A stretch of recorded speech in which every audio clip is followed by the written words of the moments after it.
This is the Buzz Adams Morning Show podcast. Barstool Talk Daily. Except it's really early in the morning and no booze. For the most part.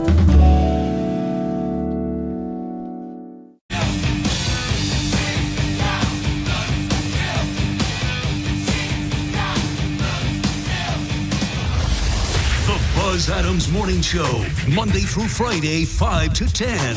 KLAQ and KLAQ HD1, El Paso, a Town Square media station. Morning time is so early, but you gotta get out of bed. Brush your teeth till they're white and pearly, comb the hair that's on your head. Morning time is so early, a cup of coffee perks you up, and then if you're still feeling tired, pour yourself a second cup. This is my chorus, hope it doesn't bore us. If it does, then just ignore us. This is my chorus, hope it doesn't bore us. This ends my chorus, this ends my chorus. Broadcast ready. Activate now. The morning show that's live and local. And now, the moment you've all been waiting for. Here's your host, Buzz Adams, on 95.5 KLAQ. Thank you so much. Good morning, and thank you for that. Appreciate it. Welcome, everybody, to the morning show for this Wednesday morning. It's June 27th. Thank you for joining us. We've got a lot coming up on the show today. We're going to be talking to Sonny Sandoval, the lead singer and frontman of the band POD. They have a new album and single out, so we're going to talk to Sonny Sandoval about that. We also are going to have a true crime report before too long. And, we'll keep you in touch with all of your regular things as well. Joanna's going to have the Hollywood Cheesemay coming up later. So, Joanna, as soon as I do the weather, you want to tell us what's coming up on the Hollywood Cheesemay, please? I sure will. Okay, let's take a look at weather brought to you by Wet n Wild. You get your season tickets, and it's good for all days, including special events like Saturday's Neon Paint Party. So, partly cloudy today. Still going to be in triple digits, well into triple digits. 104 for the high temperature today. In the afternoon, sometime afternoon, we're looking at about a 20 to 30% chance of rain. We'll see if it comes through or not. They've pushed back the rain a couple of times already this week, but we're supposed to start getting rain. Then we're going to have rain or a chance of every day for the remainder of the week and the weekend.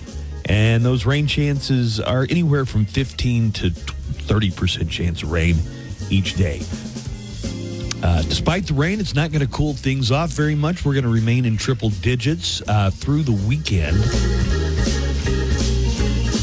This El Paso weather brought to you by Wet n Wild. Get your season pass. It's not too late. Good any day and every day at Wet n Wild, including this Saturday's Neon Paint Party and the huge July 4th Fireworks Spectacular a week from tomorrow. Save on tickets. Buy in advance now at wetwild.com. That's wetwild.com. Oh, we're also going to talk to Paul Cicala from our news partners. Paul Cicala has been up in Ruidoso covering the fire damage up there, and we're going to get firsthand report from Cicala later this morning from ABC7. Looking forward to finding out firsthand, what's the damage? Are people able to settle back into their homes yet? Or is the fire even close to being under control? All that coming up later. Joanna, please, if you will, preview our Hollywood Cheesemay for today. For sure. It's a little early for Christmas in July, but Hallmark Channel is already announcing their newest Christmas movie that they're making with the Kansas City Chiefs. A movie called Holiday Touchdown, a Chiefs love story. With the full approval of the Kansas City Chiefs football organization? They are included in it. Filming starts next month in Kansas City, which apparently is also the hometown of Hallmark. Yeah, somebody told me that. I didn't know I had a that. friend and his Isn't wife, that crazy? one of my high school friends and his wife went to the Hallmark Con They had a big convention. They did, yeah. Yeah, and a lot of the stars, like Dana McKellar. Oh, yeah, she comes on Danica. Yeah. Winnie Cooper, yeah. Winnie Cooper comes out in a lot of Hallmark movies. She does. So, yeah, I think they had mentioned that it was in Kansas City when they went up to the Hallmark convention. So are they going to get the actual players for the Kansas City Chiefs to participate in this Hallmark movie? That's a good question. Is Patrick Mahomes and Travis Kelce going to do a cameo? Right, or and I think everyone's question is... Taylor Swift. Is this about Taylor Swift and Travis Kelce? The answer is no, it's not.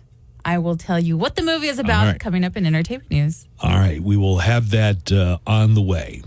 We found out yesterday that Hooters restaurants are closing about 40 locations, including 6 in Texas. Ooh. I don't think, at least the one at Silla Vista, is on the chopping block because they're always busy. When I go into the one at Silla Vista. Also, that's kind of like a historic site, too. For sure. And for the longest time, it was the only one in El Paso. It was until recently. So I've also got a story that merch is on sale from this girl. What's one move in bed that makes a man go crazy every time? Oh, you gotta give him that hawk to and spit on that thing. The Hawk Tua girl is selling merch, and I'll tell you how you can purchase your own merchandise, T-shirts, and things like that, keychains. You know how many listeners have sent me like all these memes about it and like all the merchandise they're selling? Thank you, listeners, for always thinking of me. Yeah, send us your memes. We love those. Love it. Let's see. State Line Music Series tonight. Joanna's going to be your host at the State Line. I would like to come out and enjoy the ambiance because I used to do the State Line restaurant. It gets lit out there. Last week that it was so windy and dusty, I thought for sure they're going to either cancel it or no one's going to show up. That did not stop the party. Nope. People still showed up, had a great time. That patio is mostly enclosed, so it kind of keeps out whatever the elements are that are going on outside. But this week, the entertainment is Eli Alger. You can come out, start getting a table around 6 if you want to get there that early. Maybe have dinner and drinks and pregame it before Joanna takes the stage. Joanna's going to have giveaways, including tickets to Bouts at the Ballpark, which is boxing, this Friday at Southwest University Park. So come out, win surprizes, enjoy some tasty barbecue from the State Line, ice-cold beverage, and enjoy the music of Eli Alger tonight at the State Line Restaurant. Tomorrow night, our other free concert event of the week is Cool Canyon Nights, and we got very special headliner Jim Ward from Sparta, and at the Drive-In is going to be the act on the main stage, and our very own co-worker and colleague Ray Ariola is going to be doing the entertainment on the patio stage. He's a very talented musician, so Ray's going to be entertaining you, and don't forget it's free. Free to attend, free parking. There's free parking at the State Line as well. So, but sometimes that's part of the, when you pay for a concert, it's like, well, how much is parking got to be? But no charge for parking. You could even get a shuttle ride from Charlie Clark Nissan. They've got lots of food and drink once you get there. Also visit the Oscar Arieta Agency's booth for summer prizes and information on home and auto insurance. And enjoy the music of Jim Ward tomorrow night, our headliner at Cool Canyon Nights.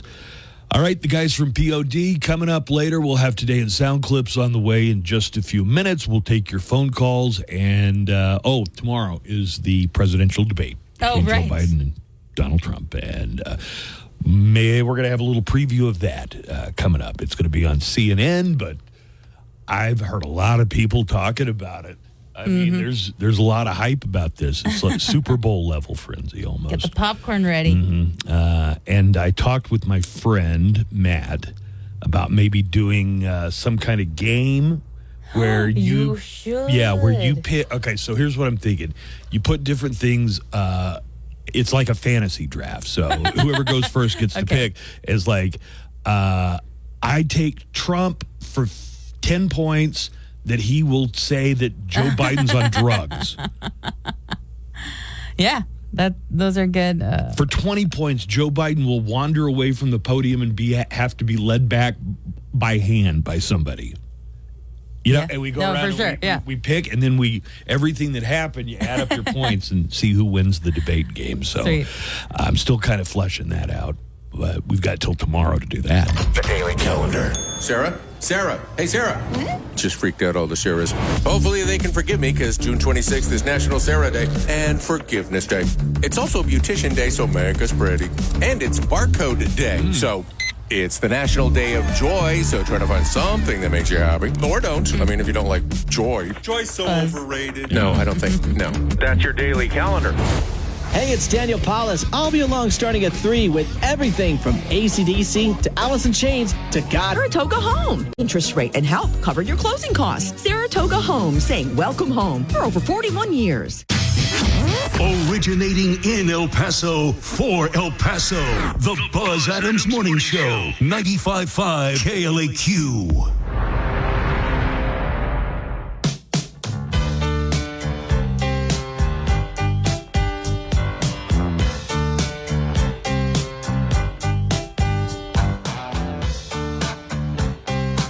We have a great dining deal coming up on Friday. It's going to sell out quickly. In fact, the last time so quickly that they're only making it one per customer. That's a $50 food certificate for just $25 from Desert Oak Barbecue. Their main location, their restaurant, is located next to Cowtown Boots at 11411 Gateway West. And now their food truck is at the Neep Collective in Northeast at 8144. Food trucks open Wednesdays through Sunday and features a lot of great specialties like rolled flautas and brisket corn in a cup.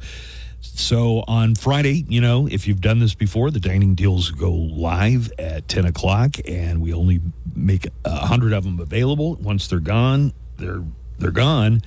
And this will be very popular, so limit one per buyer this time. What you do is wait until 10 a.m.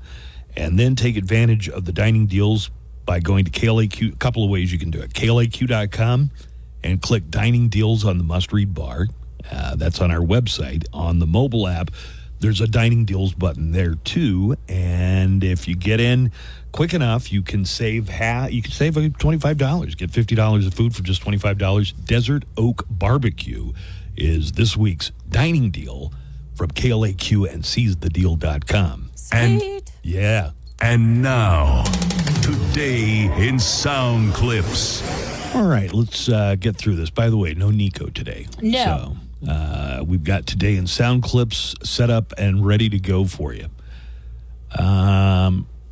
They had primaries in states like Colorado and New York yesterday. There were a couple of pretty well-known elected officials who were on the ballot for the primary.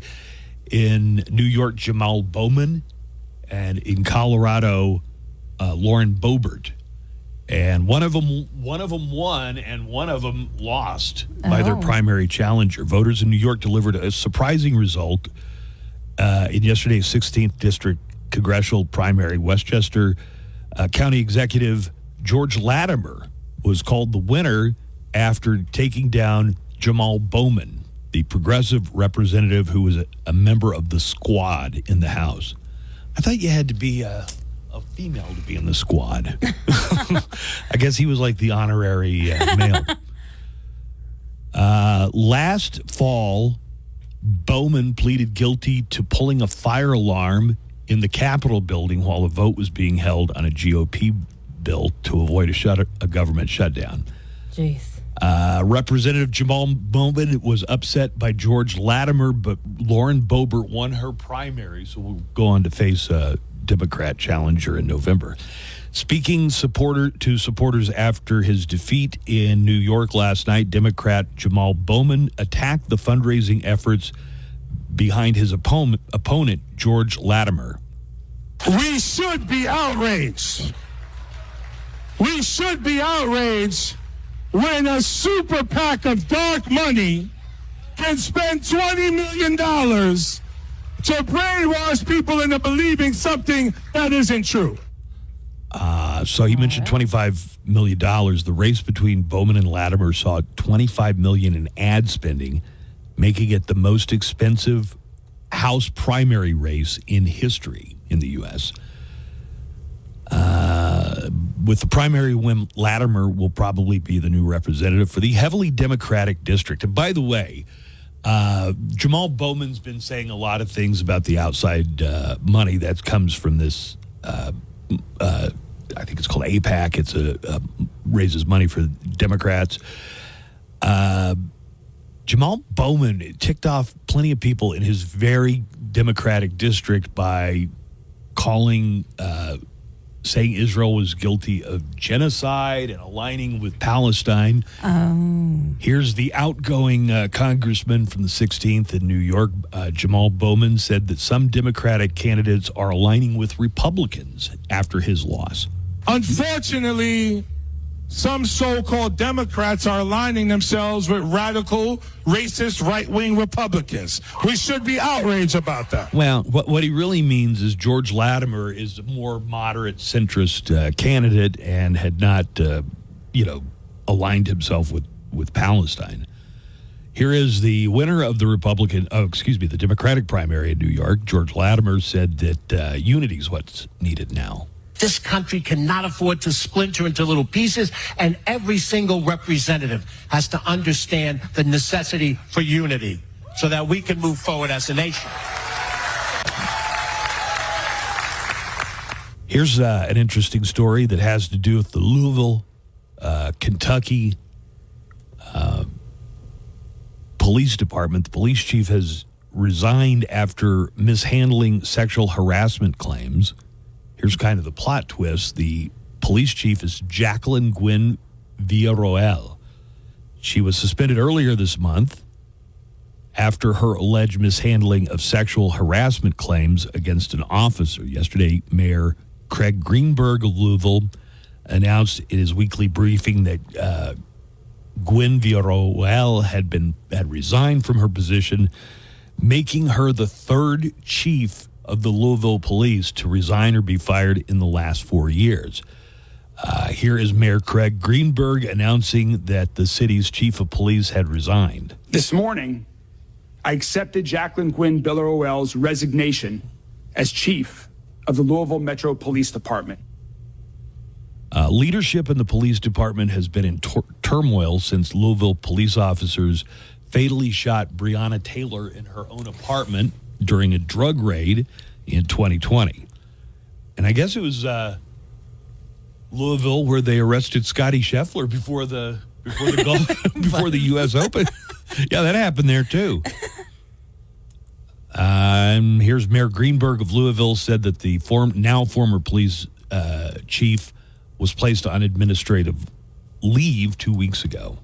2 weeks ago, I placed Jacqueline Gwynn Villarroel on administrative leave from her duties as chief, while we brought in an independent investigator to look into allegations and the handling of sexual harassment allegations within the department.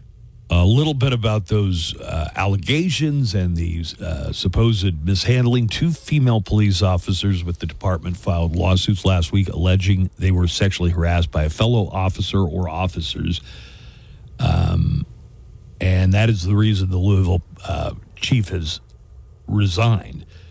Here is the new interim chief, Paul Humphrey, who said that policies dealing with reporting sexual harassment are being updated. That's going to be his first action running the department. Frankly, what this comes down to is we want to make sure that people, and these are serious allegations. Placing them on administrative leave is no indication of guilt or innocence by any party. All right. I'm sure they had to say that. A 12-year-old boy in Rhode Island is being hailed a hero after saving a classmate from drowning during a school trip. Oh, wow. The 12-year-old Alex Dupuis saved a classmate from drowning. It was during a field trip.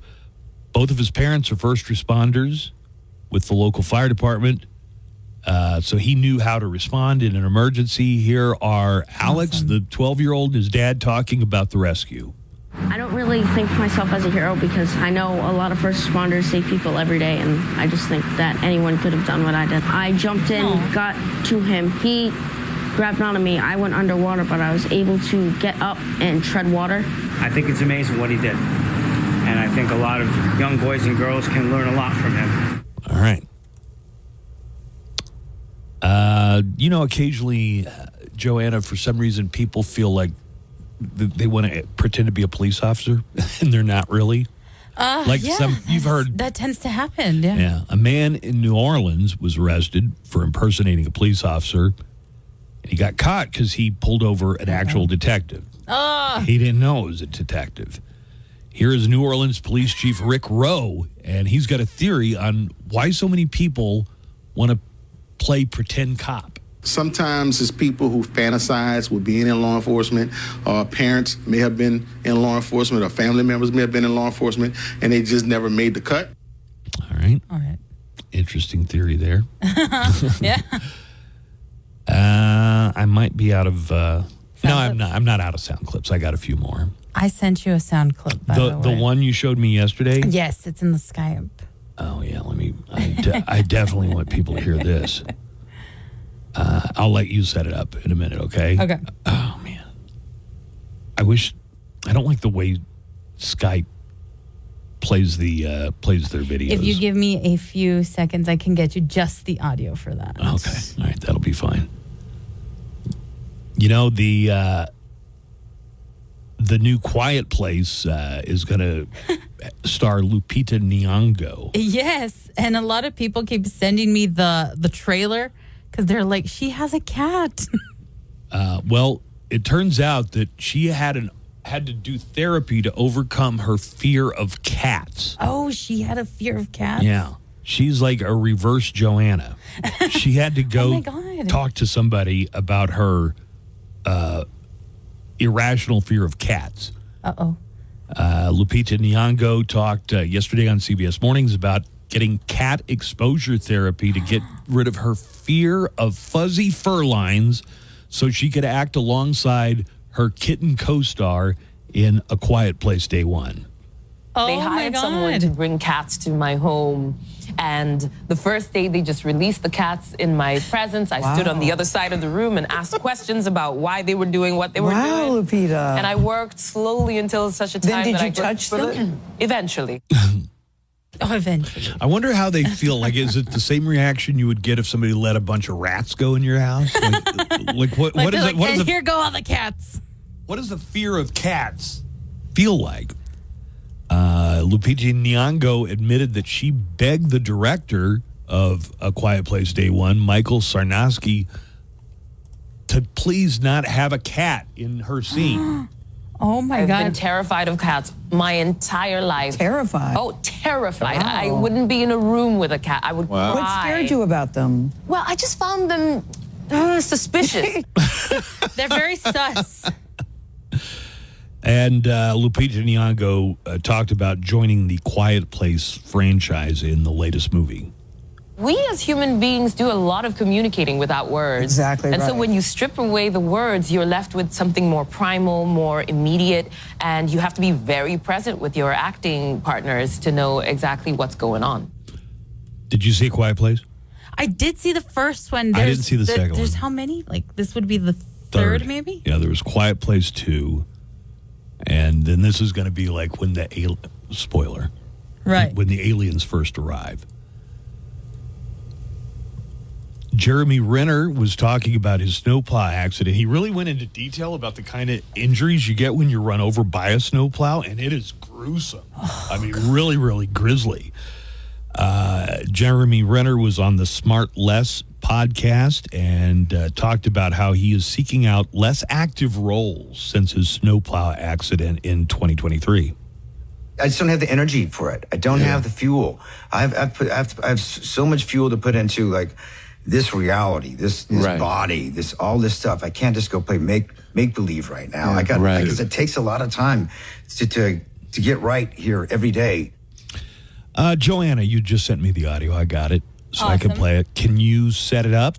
It's from the Olympic trials. So this is I believe a Netherlands runner who just set the 800-meter indoor world record for the Netherlands. Okay. But a lot of people are mainly focusing on her voice. Right. Close your eyes as you listen and tell me, who does this runner from the Netherlands sound like? And I can guarantee you are not prepared for this. When you're putting your mind to it, you know exactly what to do indoors. How was that for you? Oh, it was amazing. I mean, it was such a strong race. We were all running so fast, multiple running in the 50s, so I knew I had to go out fast. I had Lieke in front of me, so I wanted to be in front, and I could hear halfway she was behind me, so I was like, okay, this is good, now we keep going, and this crowd is so amazing. This woman is a champion, a world record. I think she set the world record in the 800. So that is the current female record holder of the 800-meter indoor. And I assure you, that is not Mickey Mouse. Now, does she always talk like that? Because there is speech therapy that people do. Like sometimes people don't know how to use their body voice. They use their head voice. Also, she just ran a bunch of... Sure, I'm wondering if she were completely and caught her breath. Because every time I get tired, I start talking like this. Whoa, man, I just went up a flight of stairs. I'm going to be talking like this for the rest of the day. There's so many comments where they're like, this woman just set a world record for the Netherlands. Meanwhile, in America, hook Tua on that thing. It was such a strong race. We were all running so fast, multiple running in the 50s, so I knew I had to go out fast. I had Lieke in front of me, so I wanted to be in front, and I could hear halfway she was behind me, so I was like, okay, this is good, now we keep going, and this crowd is so amazing. The voice is the only thing people are paying attention to because they don't even say what her name is. I mean, she just broke a world record, and I don't see anywhere on this post what her name is. Her name is Femke Bol. Femke Bol? Yes, Femke Bol. Like Femke Johnson? Like Femke. Yes. Yeah, whatever her name is. Like that. She's 24 years old, record holder. Going to the Olympics. Going to the Olympics. Probably a strong favorite in the 800-meter. Right. Amazing. And talks like this. It was such a strong race. We were...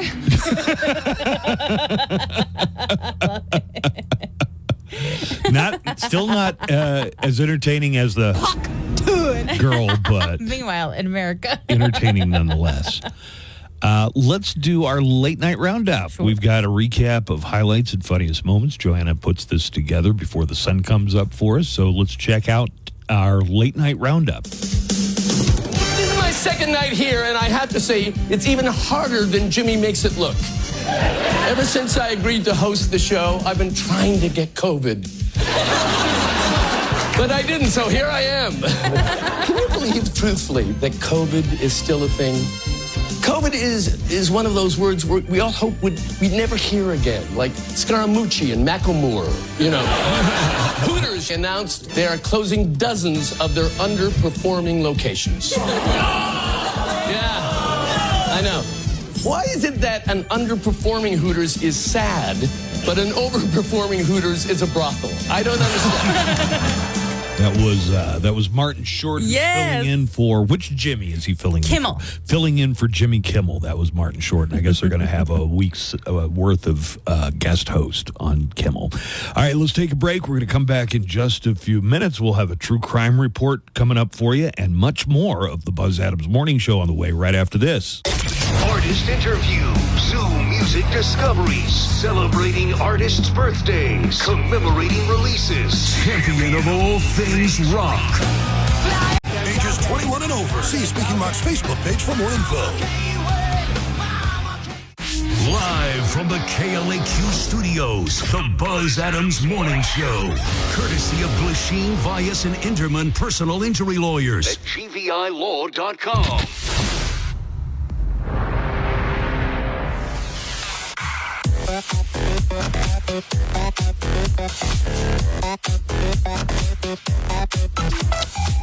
This month is Judas Priest, and next month is July Iron Maiden. Is that true, or were you just saying that? No, as a next joke? month is July Iron Maiden. July Iron Maiden. Okay, great. July is also Watermelon Month, and we're going to have a big party.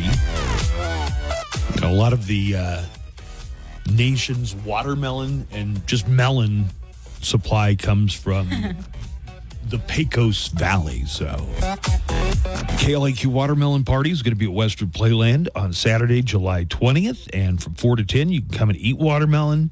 We're going to have watermelon drinks. We're going to have adult beverages. We're going to have watermelon-themed games for prizes. Of course, there's going to be a seed spitting contest. Dude. There's that's the odds-on favorite going in here. The KLAQ Watermelon Party brought to you by El Pasoans Fighting Hunger Food Bank, New Start Homes, Raising Cane's Chicken Fingers, Charlie Clark Nissan.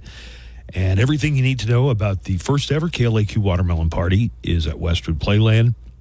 That is at Westwood Playland. You can find all the info at KLAQ.com and the KLAQ mobile app.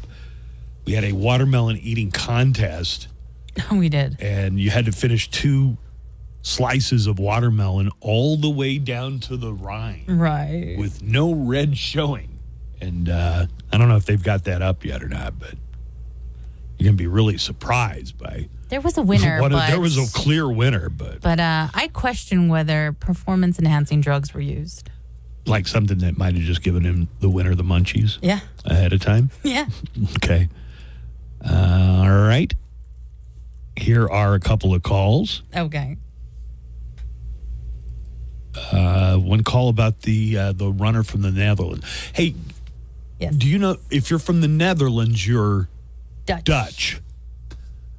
That's confusing. It's so confusing. Because Yeah. I know it's one of them. It's like, which one are you Dutch? If you're from Sweden, no, Norway. No, the Netherlands. And don't call it Netherlands. They'll correct you. Oh. They're very direct people. Yes, yes. The Dutch. They will tell you. It's not the Netherlands. So a call about that runner who set the 800-meter indoor record. Morning show. That clip of the runner that set the world record kind of just sounds like OBG's interpretation of like, "Hey, Taya Farm girl." Anyway, guys, have a good morning. Thank you. Bye-bye. Wow, that was a real good impression of ODG. I might have doing an impression of Kristi Noem. Right, that was his impression of Governor Kristi Noem after she shot her dog. It was such a strong race. We were all running so fast, multiple running in the 50s. So All right, so that's the Dutch runner. Ain't I a tough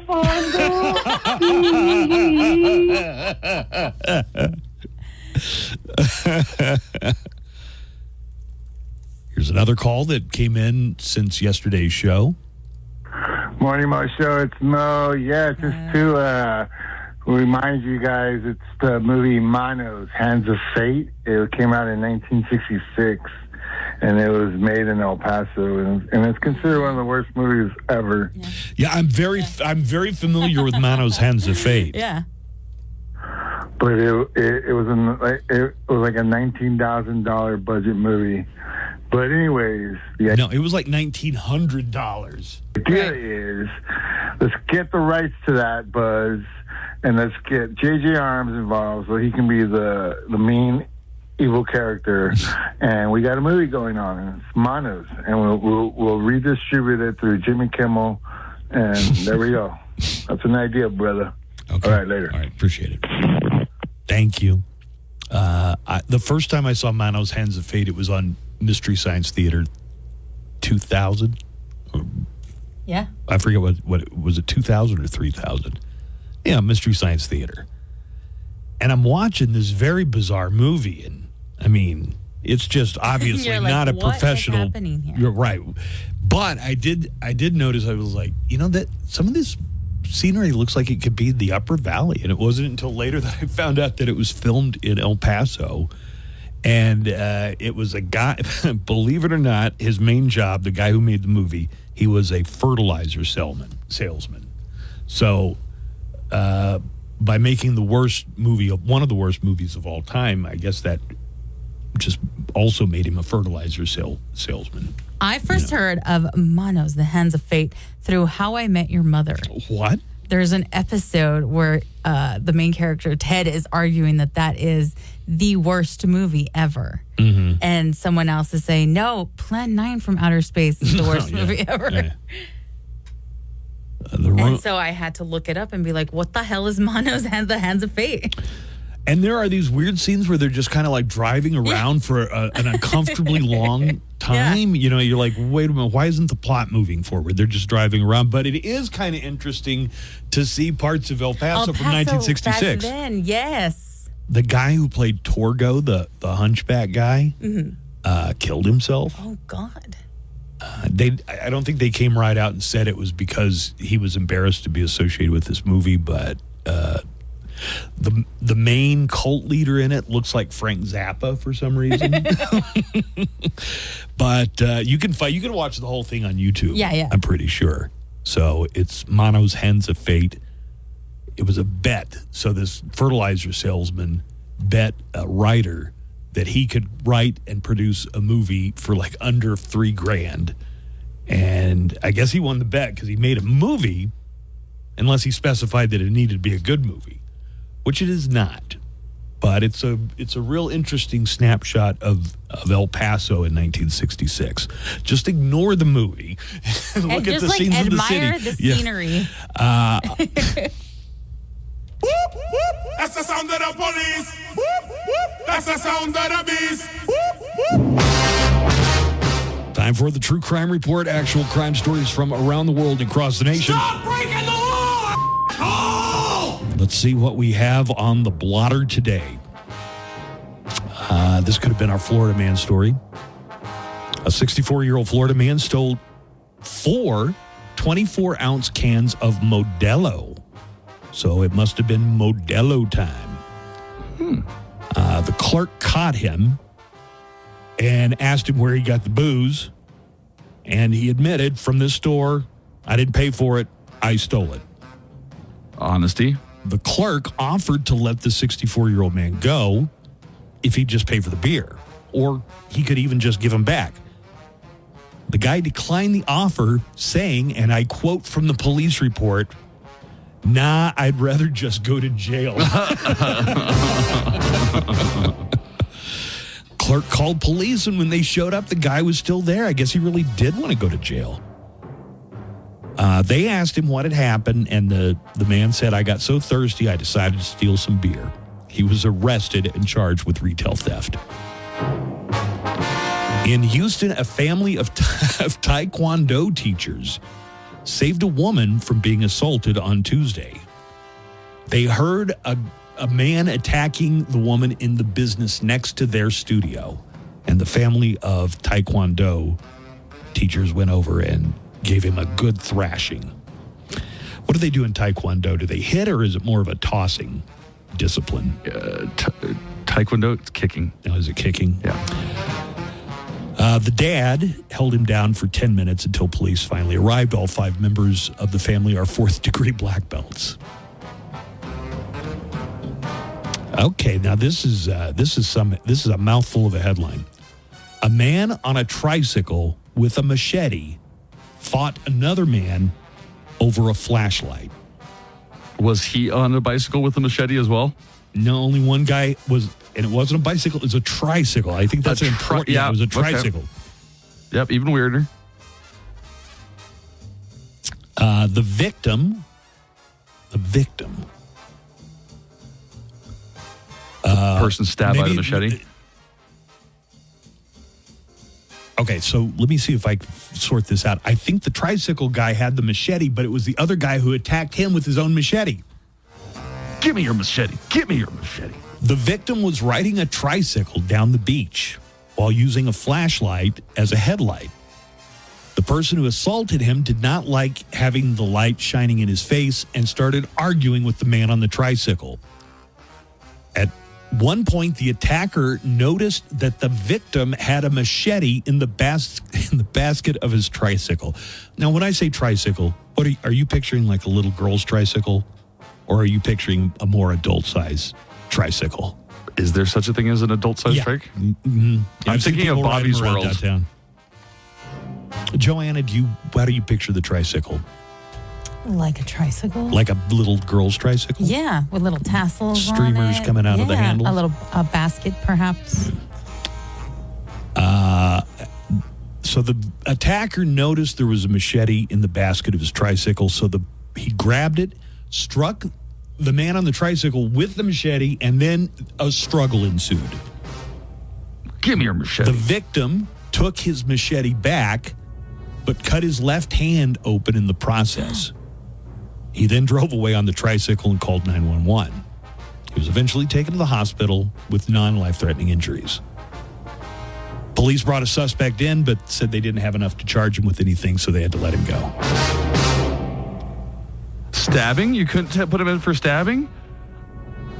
I guess they couldn't prove it was him. A bizarre scene in Reading, Pennsylvania, where two porch pirates arrived at the same time after a FedEx truck dropped a package off. It was all caught on doorbell camera. The package is delivered, and then as the FedEx delivery person is walking away, two thieves simultaneously arrive in different vehicles and sprint up to the package.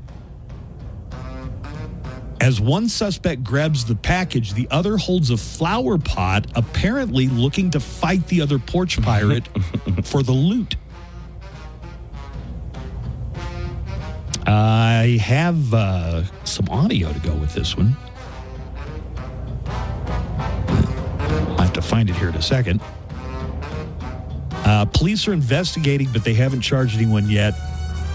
One of the porch pirates made off with the package, which was a phone from AT&T. The resident who was at home at the time says it's fishy that both thieves seem to know that the package had something valuable. I wonder what they're implying there. Inside knowledge. Yeah, like they're following the FedEx driver, and they know that it's not going to just be something that isn't worth anything. It's going to be something valuable, like a phone.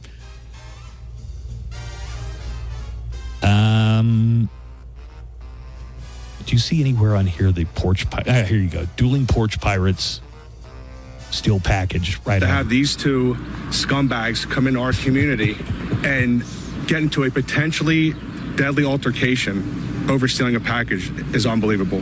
All right. Give me that package. That was Police Chief Chris Stouch talking about the porch pirates who ended up fighting each other over their booty.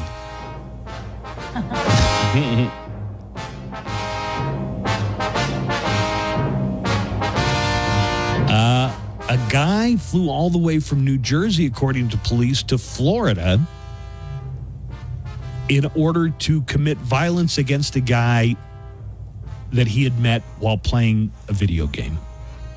Well, not met. They never met in person before. But they met online. They apparently had exchanged insults. I hear that's very common in gaming. Yeah. A man in New Jersey got into a virtual argument with another gamer, so he got a plane ticket, flew to Florida, and attacked the other gamer with a hammer. He's been arrested and charged with attempted murder. Here is Sheriff Bill Leeper talking about Edward Kang, his trip from New Jersey to Florida, and the attack, which the man had to be treated at a hospital for. Particularly noteworthy is that it originated from an online altercation. The suspect flew from Newark, New Jersey to Florida, apparently to confront the victim in person. The victim's stepfather reported being awakened by screams for help. When he went to see what was going on, he found his stepson on the ground, struggling with the attacker who was in possession of a hammer. The victim and the stepfather managed to disarm Kang and restrain him until our deputies arrived on scene. All right. The man from New Jersey was arrested, and his victim was taken to a hospital. I deal in crime and that kind of thing. I owe my life of crime to the fact that I was a dropout. Just last week, a guy pulled a knife on me. I could see it wasn't a real professional job. There was butter on it. I can get away with it, like the crime of the century. Crime of the century. What was the man's crime? And his daring life of crime made him a legend in his time, east and west of the Rio Grande. Find Find out what's going on. Quirky facts about our region. Urgent things you need to know impacting your drive. And of course, nothing but El Paso's best rock. Oh, with Double G. Spanish. Gracias. Language for life. Now try Babbel for free at Babbel.com. That's BABBEL.com. The Buzz Adams Morning Show, Monday through Friday, 5 to 10. KLAQ and KLAQ HD1, El Paso, a town square media station. All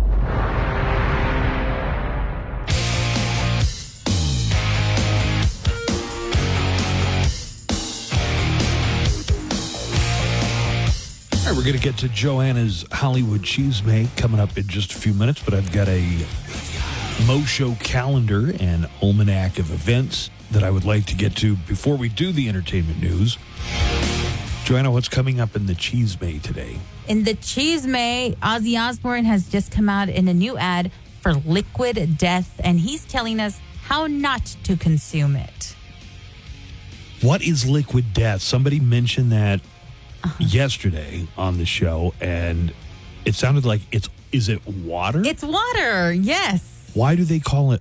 Why do they call it Liquid Death? They are doing death to plastic because they come in aluminum cans. They're doing death to plastic. Yes. And the aluminum cans are recyclable. Yep. But the plastic bottles are not? That's a good point. Yeah.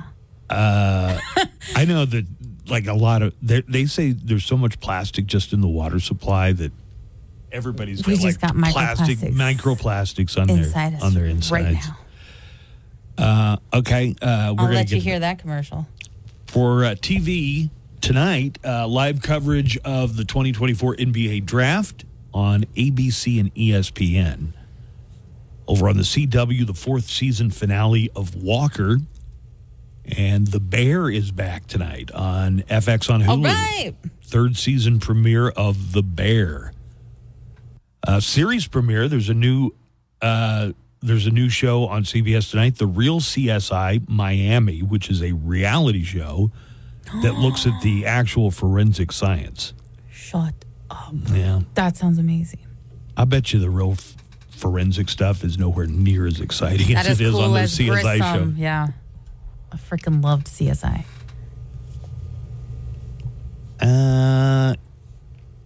Cup noodles. Did cup noodles used to be called Cup O noodles and they just took the O out of it? God, I feel like we're being Mandela affected here. Right. Yeah. Because I did also think it was always Cup O noodles. Cup O noodles. And now I just see it everywhere. It's cup noodles. Yeah, and I'm all, where the hell's the O? Are we getting Mandela here, man? They're Mandela-ing us. Well, cup noodles, which is what they go by now, if they haven't always, has a new flavor available. Special fugu seasoning oil. Fugu is the extremely poisonous, deadly blowfish that some people, it's a puffer if you fish. Cut it wrong or something, you die. They have to prepare it a very particular way because if they prepare it wrong, it will poison and kill you. Cup noodles just unveiled their new flavor, deadly blowfish. It's a type of puffer fish that can kill you if it's not prepared right. And season 2 of The Simpsons had an episode all about it. Did they? Mm-hmm. The fugus, which is the puffer fish, and that was SpongeBob's driving instructor, Mrs. Puff. Mrs. Puff. Yeah. Most of what I know about marine biology it's from SpongeBob. From SpongeBob. The fugus, skin, organs, bones, and bloods are loaded with poison, so they have to be prepared just right. Right. Chefs in Japan have to mandatorily train for 2 years just to learn how to do it so it's safe to serve. The cup noodles version comes with a, quote, special fugu seasoning oil that you pour on top of the noodles. They haven't said how it's prepared, so I guess dine at your own risk. But I'm willing to bet it doesn't have any of the actual, it's like a flavoring. Right. Now, if you do want to try it, you'd have to fly to Japan to do that because they're not planning on selling the blowfish flavor anywhere else. Ah, boo. I would try it. A reporter for CNN tried it and said that they couldn't even taste the fugu. You can't even taste the fugu. I thought fugu was those clothes that I see at Burlington all the time. Fubu. Oh, fubu. For us, by us. Not fugu? Are you sure about that? Fubu. Officials in Wisconsin had to tell people to stop stealing cicadas from state parks. What the hell?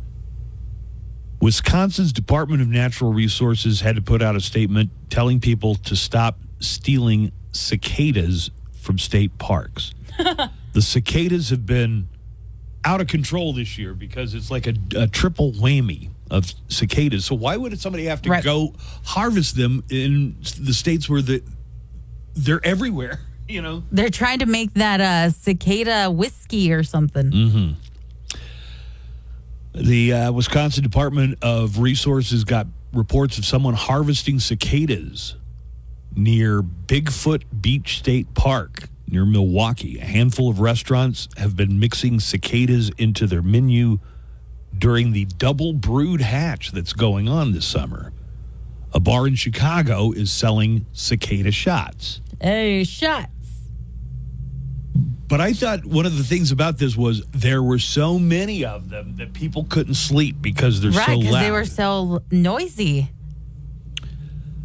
There is also a chance that they may be being harvested as food not for humans, but because lizards, birds, and pet rats like to eat them. There's a lot of like influencers on TikTok, Instagram who have like a lizard or something, and they just do videos of how they feed them. Mm-hmm. I would watch that. Yeah. Did you know that Cicada if you got a pet lizard or rat and you're going to feed them like live crickets, those cost about $0.10 per cricket. Per cricket? Yeah. No wonder people are just going out and like harvesting these cicadas. Also, why is the Department of Natural Resources against this? Why aren't they promoting it? I thought it was helping you. And it sounds like they haven't tracked down who's been harvesting the cicadas, but they could face a stiff fine if they ever find out who it is. It's especially bad in Tennessee. Remember this Tennessee woman from a couple of weeks ago? We is under attack out here in Tennessee. We is out here fighting for our lives. Out here in Tennessee, baby. These cicadas have invaded. Like how they said them aliens was coming. It is time to rally the troops. See a cicada, shoot a cicada. I'm talking about see a cicada, stop a cicada. Nice. See a cicada, harvest a cicada. Right? From a state park. It would be like somebody said, like if the government came out and said, stop stealing cockroaches. Stop harvesting the roaches. Let's take a look at the Mo Show calendar Daily Almanac of events. Today's Harry Potter Day. Oh. I don't know why, but... Leviosa. Leviosa. Today is Barcode Day. It's International Day Against Drug Abuse and Illicit Trafficking. Oh, wow. Today's National Canoe Day. National Coconut Day is also today. Ooh, I love coconut. There are a number of former child stars, I feel like from like Disney Channel stuff, Okay. who are having birthdays today. Ariana Grande, who's since become a huge recording star, is 31 today. Jeanette McCurdy, who played Carly's best friend on iCarly's 32 today. They have the same birthday and they came out on a show together? That's crazy. Wait, Ariana Grande was on iCarly? No, Ariana Grande was in Victorious, and then there was a spin-off show with both of them, Sam and Cat. Oh, didn't know that. Aubrey Plaza from Parks and Recreation is 40 today. Love her. Did you ever see a movie she had that came out a year or two ago called Ingrid Goes West? Yes, I did. That is a crazy You're right. That's a mind effer, right? It is. Also, does happen. Would you recommend that to people? I do, yes. All right. Actor Jason Schwartzman is 44. He got famous when he was a kid in Rushmore. And his mother is Talia Shire, Adrian from the Rocky movies. That makes him... Really? Yep, that makes Jason Schwartzman Francis Ford Coppola's nephew and Nicolas Cage's first cousin. Wow. Retired New York Yankees shortstop and Hall of Famer, if he's not already, he will be. Derek Jeter is going to be a first ballot Hall of Famer. He turns 50 today. And Chris O'Donnell, who played Robin in one of the Batman movies. Oh, I think the one with George Clooney. The one with the nipples. Yeah, the one with nipple Batman. Well, bats are mammals. I guess they have nipples. I guess so, right? Yeah. Chris O'Donnell's 54 today. Also turning 54, actor Nick Offerman, another Parks and Recreation alum. He played Ron Swanson, and he is married to Megan Mullally. Tammy, too. Tammy, who would show up as his ex-wife, Tammy, too. Sean Hayes, who played Jack on Will and Grace, is 54 today. And 80s rock star, solo career and also with the band Scandal, Patti Smythe, is 67. Chris Isaac, the guy who sang Wicked Game, is 68 today. Oh.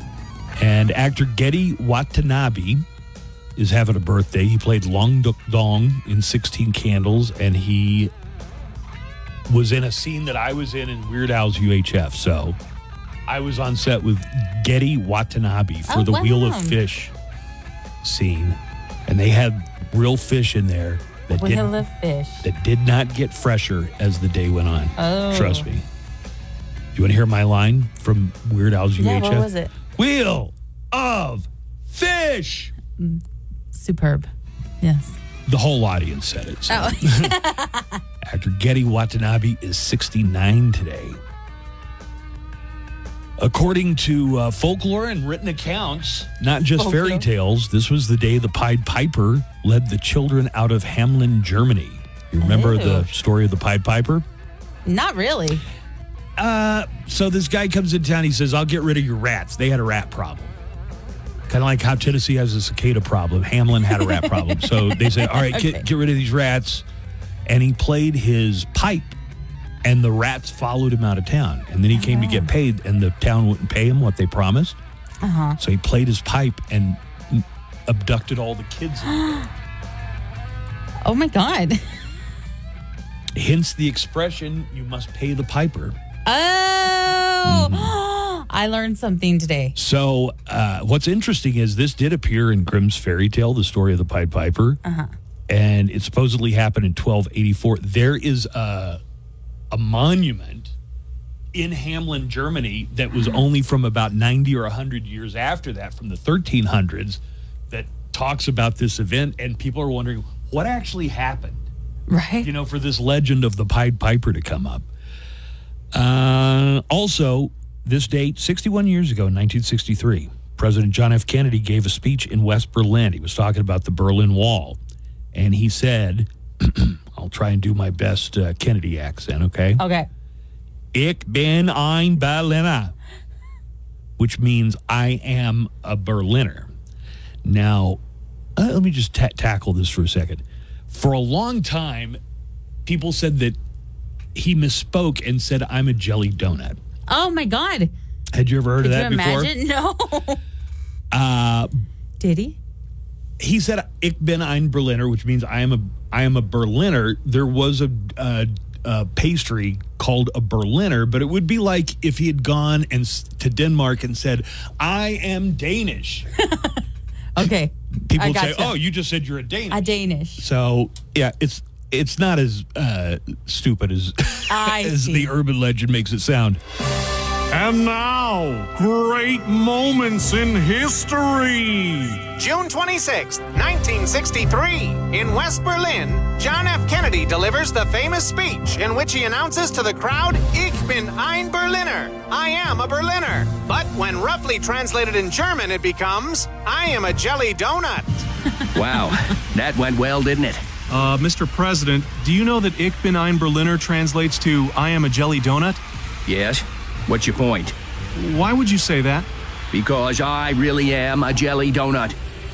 Have you been partying with Teddy again? Yes, I have. Yeah, thought so. Not a good idea before a speech. No. I'll take it under consideration. This has been great moments in history.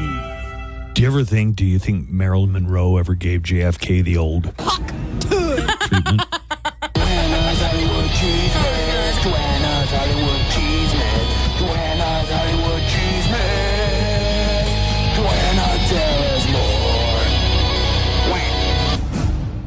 Here we go. It's the Hollywood Cheese Made. Joanna's report from the world of entertainment. Good morning, Joanna. Good morning. Drea De Matteo of The Sopranos was interviewed on Fox News' Jesse Waters Primetime and said she's got a target on her back in Hollywood because she's an actor who does not endorse Joe Biden for president. Waters introduced the actor by running clips from a recent celebrity-filled Joe Biden fundraiser in Los Angeles that raised $30 million and included appearances by Jack Black and Jimmy Kimmel. Waters also showed footage of Robert De Niro publicly slamming Trump outside of the Manhattan courtroom at Trump's hush money trial, which did not sit well with De Matteo.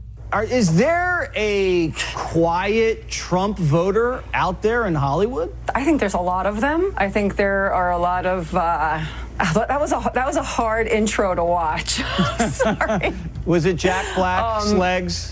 No, it's the Italian man. We're talking about Fauci. We're talking about De Niro. I am mortified right now by my people.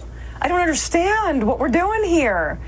Anyhow, yes, there are a lot of quiet Trump supporters. There are a lot of Kennedy supporters. And, wow, I wonder how much these actors got paid to endorse Biden at this point. I'm curious, because that seems like, I wonder if De Niro got paid a locations fee because he had to travel to the courtroom. De Matteo went on to say that she is still an outcast in Hollywood. I don't know. I don't really maneuver inside that industry. I never have. First of all, Sopranos was like, we were the outcasts, even though we were the critically acclaimed, we still were outcasts. So I'm still an outcast. Here I am. They're going to take me out into the woods and shoot me for not endorsing Biden. No, they would never lay a hand on you. Okay, Dre. Apparently that's what happened in Sopranos. I never saw Sopranos. Oh, but right, apparently that's what happened to her character. Tony killed Adriana, whatever her name was. I don't know what her name was. Well, De Matteo's additional acting credits include Sons of Anarchy and Shades of Blue. She's been known more over the last few months for launching an OnlyFans account. Speaking to Fox News Digital last year, De Matteo explained that pivoting to OnlyFans came as a result of losing acting work over the last couple of years due to her stance against COVID vaccine mandates. She said that she was forced to switch careers and figure things out because her own industry thinks that she's a savage due to her beliefs against COVID vaccines. Okay. Since pivoting to OnlyFans, De Matteo was able to raise enough money to keep her home out of foreclosure. And speaking of Trump supporters in Hollywood, former Bob's Burgers actor Jay Johnston plans to plead guilty for his role in the January 6th U.S. Capitol riot. Jimmy Pesto? Jimmy Pesto! According to the court docket, Johnston will enter a guilty plea on July 8th after being arrested and charged with felony obstruction of officers during civil disorder and several misdemeanor offenses in June of 2023. Johnston was arrested after the FBI tweeted a photo in March of 2021 requesting information about his identity. He is alleged to have led a group to the front line of rioters confronting the police who were defending the entrance to the Capitol and helping to launch an assault against the group of officers. After internet sleuths identified Johnston in FBI footage, he was fired from his Bob's Burgers role as Jimmy Pesto Sr. in December of 2021. Previously, he was a writer and actor on Mr. Show and portrayed Officer Taylor in Arrested Development. Yeah, enough people recognized him from his non-voice work roles that when they were asking who the Jan 6 rioters were, some of them were said, like, "Oh, that's the guy Jimmy who voices Pesto. Jimmy Pesto," right? To which everyone was like, that is such a Jimmy Pesto thing to do. Do you watch Bob's Burgers, Buzz? I don't turn it off if it's on. I don't watch it every week. I love that show. Yeah. The canned water company Liquid Death has rolled out a new electrolyte mixed dubbed Death Dust. And none other than Ozzy Osbourne himself is here to teach us how not to consume the supplement. The Prince of Darkness appears in a hilarious commercial for the new electrolyte mix, which comes in a small packet a la Liquid IV and is added to water to increase its hydrating qualities. The canned water brand has always had an affinity for heavy metal. They once ran a Judas Priest Super Bowl spot, and now the company has outdone itself with the new Ozzy ad. As two teenagers are set to rip a pack of Death Dust and drop it into their water bottles, Ozzy suddenly pulls up in his limo to offer some advice, making light of his well-documented history of consuming dust-like substances. Hey! No way! Ozzy Osbourne? Death Dust? Take it from me. Don't snort that stuff. We weren't planning on snorting it. Yeah, we're gonna mix it with water and hydrate. It's got electrolytes, which your body needs. Yeah, it's delicious. Whatever you do, don't try freebasing it. Free what? And never, ever inject it. And how would we even... And don't even think about boofing it, you little perverts. Boof? You know, where you stick it up your... What the hell? So Liquid Death is basically Brondo come to life in the real world. I'm so glad you said that. It's got electrolytes, which your body needs. Yeah. It's what plants crave. It's what plants crave. Liquid Death is pretty cool. It makes me feel badass when I drink it. Yeah? Yeah. Does it make you feel more energetic? Or That's water, but I'm interested to try this new electrolyte packet. Okay. We should get you on some of that, Buzz. You really need to start hydrating, especially in this heat. I do hydrate. I drink all kinds of stuff. What do you drink? Diet Dr. Pepper or Dr. Pepper Zero mostly. Water. That is 99% water. Water. Yep. Oh, Buzz. Coffee counts towards your water intake. That can't be good. Beer. It's mostly water. Ozzy has been in a few commercials over the past couple of years now. Last February, we saw him promoting the PlayStation VR2 headset. And around the same time, he also appeared in a Super Bowl ad for Workday alongside other rock stars like Billy Idol and Paul Stanley.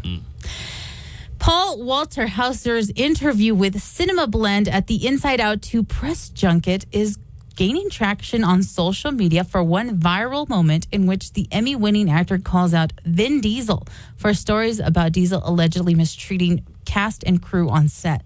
The two actors have not worked together, and it appears that Hauser is not even interested due to what he's heard about Vin Diesel.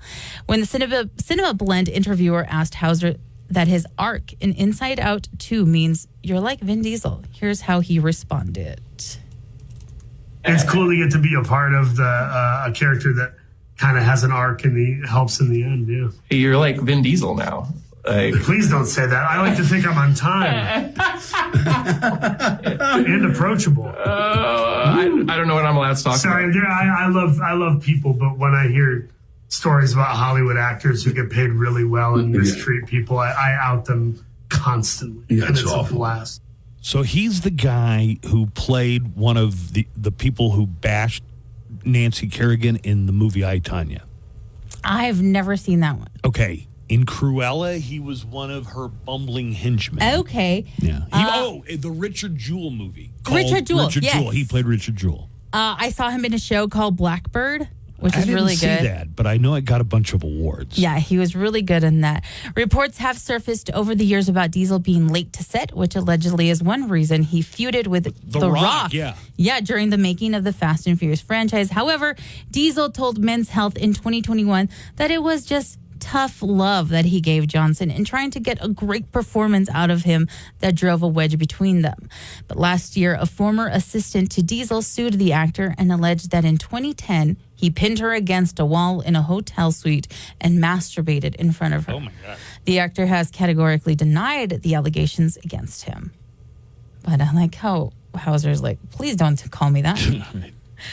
And finally, Hallmark Channel and the Kansas City Chiefs are capitalizing on the extra attention from Travis Kelce and Taylor Swift's high-profile relationship by teaming up for a Christmas movie titled Holiday Touchdown, a Chiefs love story.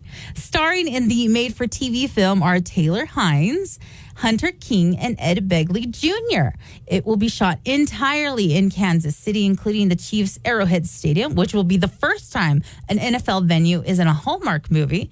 And no, it's not going to be about Taylor and Travis's whirlwind romance.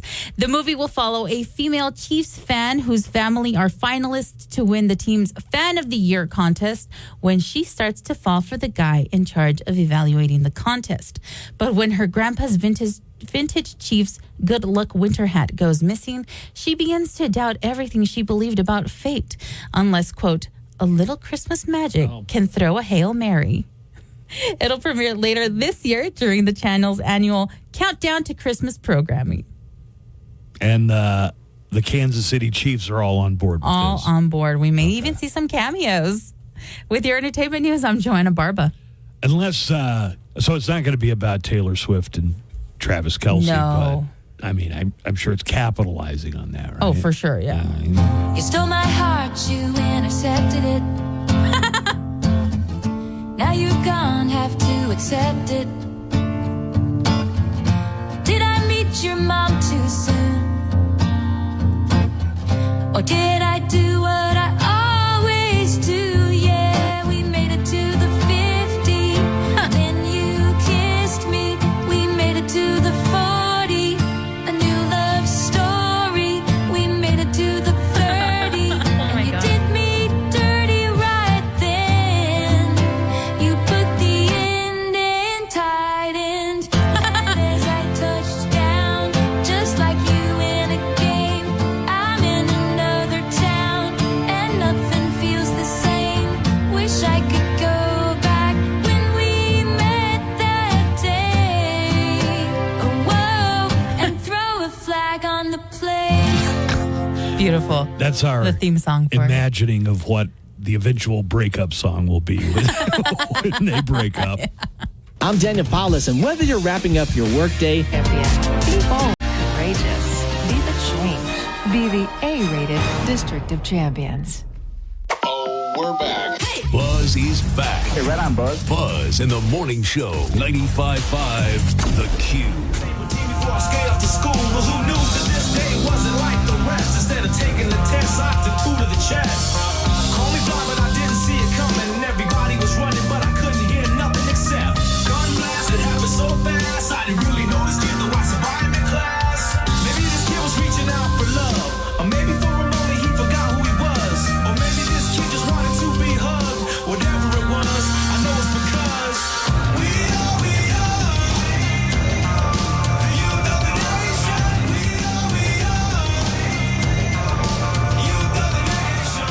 Nico, tell me how excited, if when you were 15 years old, if you knew you were going to someday get to talk to the lead singer from POD.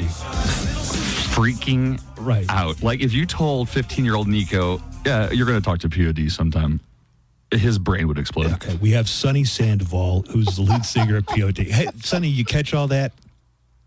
That's great. Man. Yeah, it's great because he doesn't know anything about rock. He couldn't name one Rolling Stone for you, but he was a big POD fan. yeah, that's my era.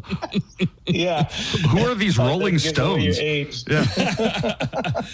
So there's a new album and a new single. I've got the single loaded up and ready to go. Sonny, tell us a little bit about the band. Catch us up on recent history, let's say, since the pandemic, through the pandemic. How you guys been doing? We've been doing good. I mean, the pandemic was a little scary, you know what I mean? But it forced out some new music in us, which we just released May 3rd. And we've been touring hard ever since. We just got back from Europe a couple of days ago. Oh, wow. Before then, we did a week before that, we did about 6 weeks in the States. And we're going to be doing a bunch of flyouts, another U.S. run. We'll be going back to Europe. So new record means new touring, which is life for us. You know what I mean? So especially after everything that's happened, it's nice to be out there with people that love music. You know, the very first thing it says in the very first article that I brought up about you guys is that you're a new metal. I know that's a label. Does it seem like new metal has somehow become a negative? Well, I think it kind of did for a while, which I think is maybe a reason why everybody kind of avoided it. But we go back before even that. Yeah, You know what I right. mean? We were called rap rock and rap core and other things. And so it just never stuck to us. So it's not like we ever came out and said, yeah, we're a new metal band. We were just like, that'll fade away just like everything else did. But then for some reason it stuck. But I think, once the genre kind of got some negative attention, then it just, I don't know if it became kind of a joke or whatever, but I think that was just whoever gave it the title was just trying to explain the music. We all love metal, but we were all mixing, our own sound, and we were mixing in all the different music that we love. So like everything else, they just add new in front of it. Yeah. And that's what stuck. Not just the word new, N-U with an umlaut over the U. New. Yeah. I think they meant N-E-W. It was the new metal, but they tried to make it look cool by saying N-U. Well, because you got together in 1992, and that's way before. That's grunge, man. Yeah. That's when grunge was all over the radio in 92. And we were into all those bands, but, because of where we're from and our neighborhood, and we were into hip hop as well, hardcore, punk, reggae music, jazz. We were into all kinds of stuff. And so we just tried to blend it, and then when bands started coming out, even when Rage came out, it was like, oh, you guys sound like Rage. And then Limp Bizkit comes out, you guys sound like Limp Bizkit. It's like, cool, whatever. You know what I mean? They sound we've like been us. doing this in our neighborhood. Yeah. I guess. Without saying that, Rage has probably been around as long as you guys. Yeah. Rage has been doing it.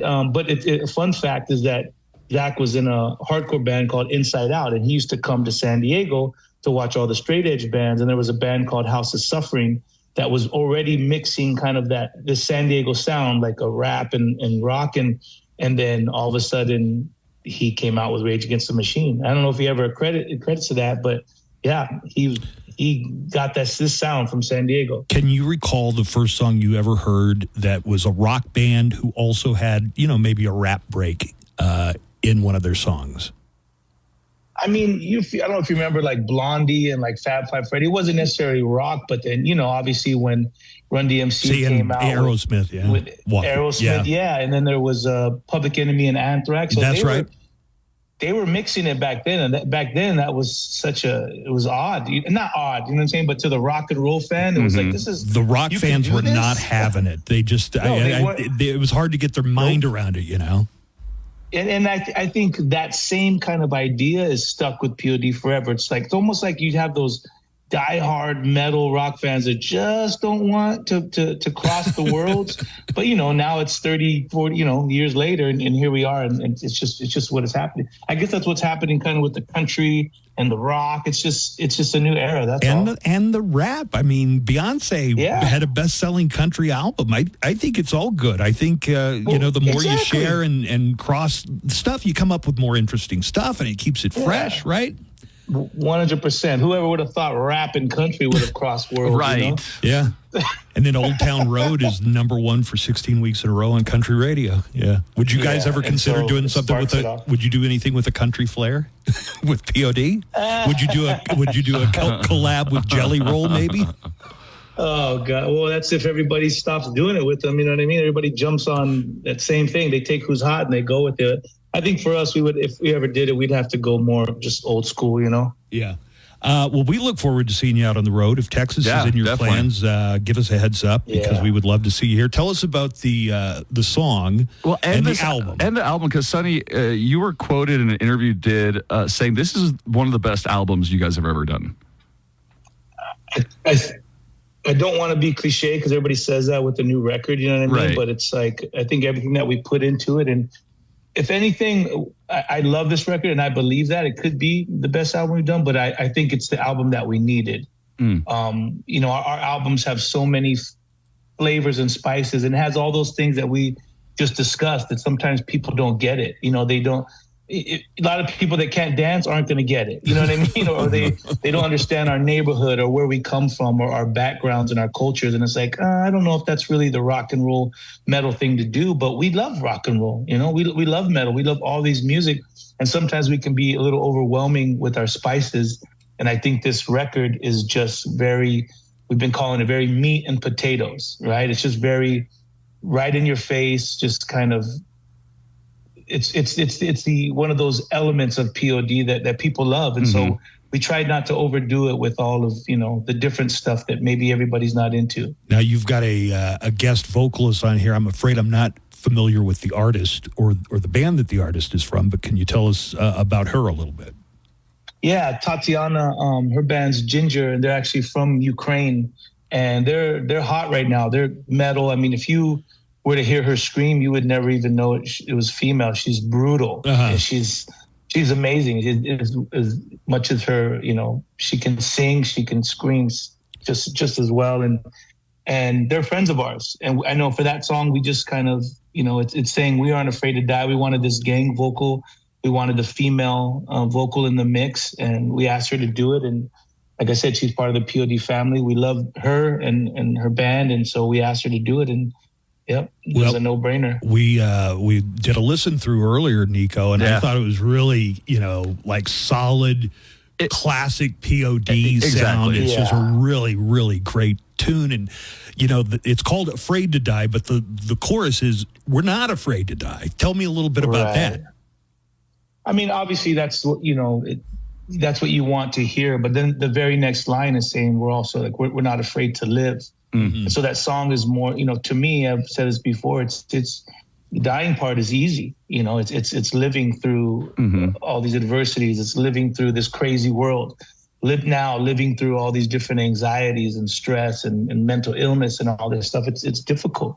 But this, the other line says, when you're with us, you're not alone. All right. And so it's just one of those songs that, has that POD kind of twist to it that's just trying to tell people, hey, hang on. We're with you. We know life is tough, but hang on. And Tatiana being on it at the time, obviously there's no connection with it, but at the time, with the war in Ukraine and Russia going on, it was just this whole new element that kind of she brought life to it, Sonny Sandoval is on with us, lead singer of POD. So we're going to play Not Afraid to Die in just a couple of moments. We were listening to Youth of the Nation earlier, and I've heard that song 1,000 times, on the radio and playing it and stuff. And Nico said the one about instead of taking the test, I took how many to the chest? Two to the chest. Yeah. I thought that was a random gun violence reference, but then he said, no, it's a school shooting. And I listened to the lyric and I think, was that referencing like a horrific school shooting like Columbine that had taken place? Yeah, actually, when we were writing the Satellite record, we were in San Diego. We're in this little city outskirts called Santee. And we were at this rehearsal studio writing our record, and we go outside to get coffee. And at that time, there's cell phones and stuff like that. We go outside to get some 7-Eleven to get some coffee, and all of a sudden we see the ambulance and helicopters and police officers, and we run back inside to turn on the news. We couldn't do it on our phones back then. We turn on the news and we find out that, two blocks down the road at Santana High School, in real time, there was a shooter. And so we had been involved with healing concerts, with Columbine, and it's kind of just in our sphere a little bit. And so when this happened, here we're supposed to write a record, and we're trapped in this studio, now this is our city, it's our backyard, and this is happening in real time. And so, so that's when it just started with a riff, and we were like, we have to write a song about, the mindset of kids and what they're going through, and gun violence and all this stuff, and so that's when the song was birthed, and it was birthed in real time while there was a school shooting happening. And it's crazy, that song is more relevant today probably than when. Yeah. You write that about 30 years ago, you would think that, maybe something had been done by now, but it's not. I'm going to get yelled at if I don't wrap up, Sonny. I'm just kidding, Michael. But Sonny, you talked about your neighborhood and your community. San Diego and El Paso have a lot in common. I think you'd feel right at home here. I love it. If you came and spent some time. We love El Paso. You guys have always given us love, man. All right. Well, thank you. Check out Veritas. That's the new POD. Yeah, we're going to listen to Afraid to Die from POD. Thank you, Sonny. Love it. Thank you so much. Love y'all. Bye.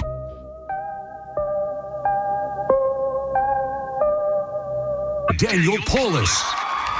To learn more, visit EDU and get started today. Don't give up, rise up at Western Tech, college for the real world. Live from the KLAQ studios, the Buzz Adams Morning Show. Courtesy of Glasheen, Vyas, and Enderman Personal Injury Lawyers at GVILaw.com.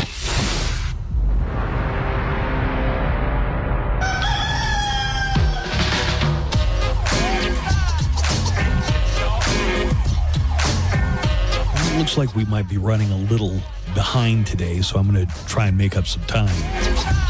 But I want to give you the weather first. The golfers forecast for the rest of the week of the weekend brought to you by Painted Dunes Desert Golf Course. It's going to be in the hundreds, triple digits. It looks like right across the board here through the week and the weekend. 104 for the high temperature today. Now, this afternoon, they're saying there could be a 20 to 40% chance of showers in the afternoon and into the evening. Then tomorrow, another 100-plus day. And again, a chance of rain. It looks like there's going to be some chance of rain, around 15 to 20%, right on through Sunday and pretty much every day next week. We'll see how much of the city gets rain, though.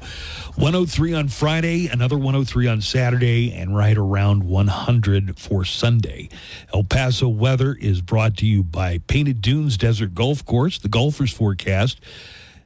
You can make all your tee times and reservations at painteddunes.com or call the Pro Shop 915-821-2122. And in exactly 1 week from tonight, it's the 4th annual Red, White, and Brew fireworks show at Painted Dunes Desert Golf Course with live music, barbecue, brews. There's going to be a big fireworks show.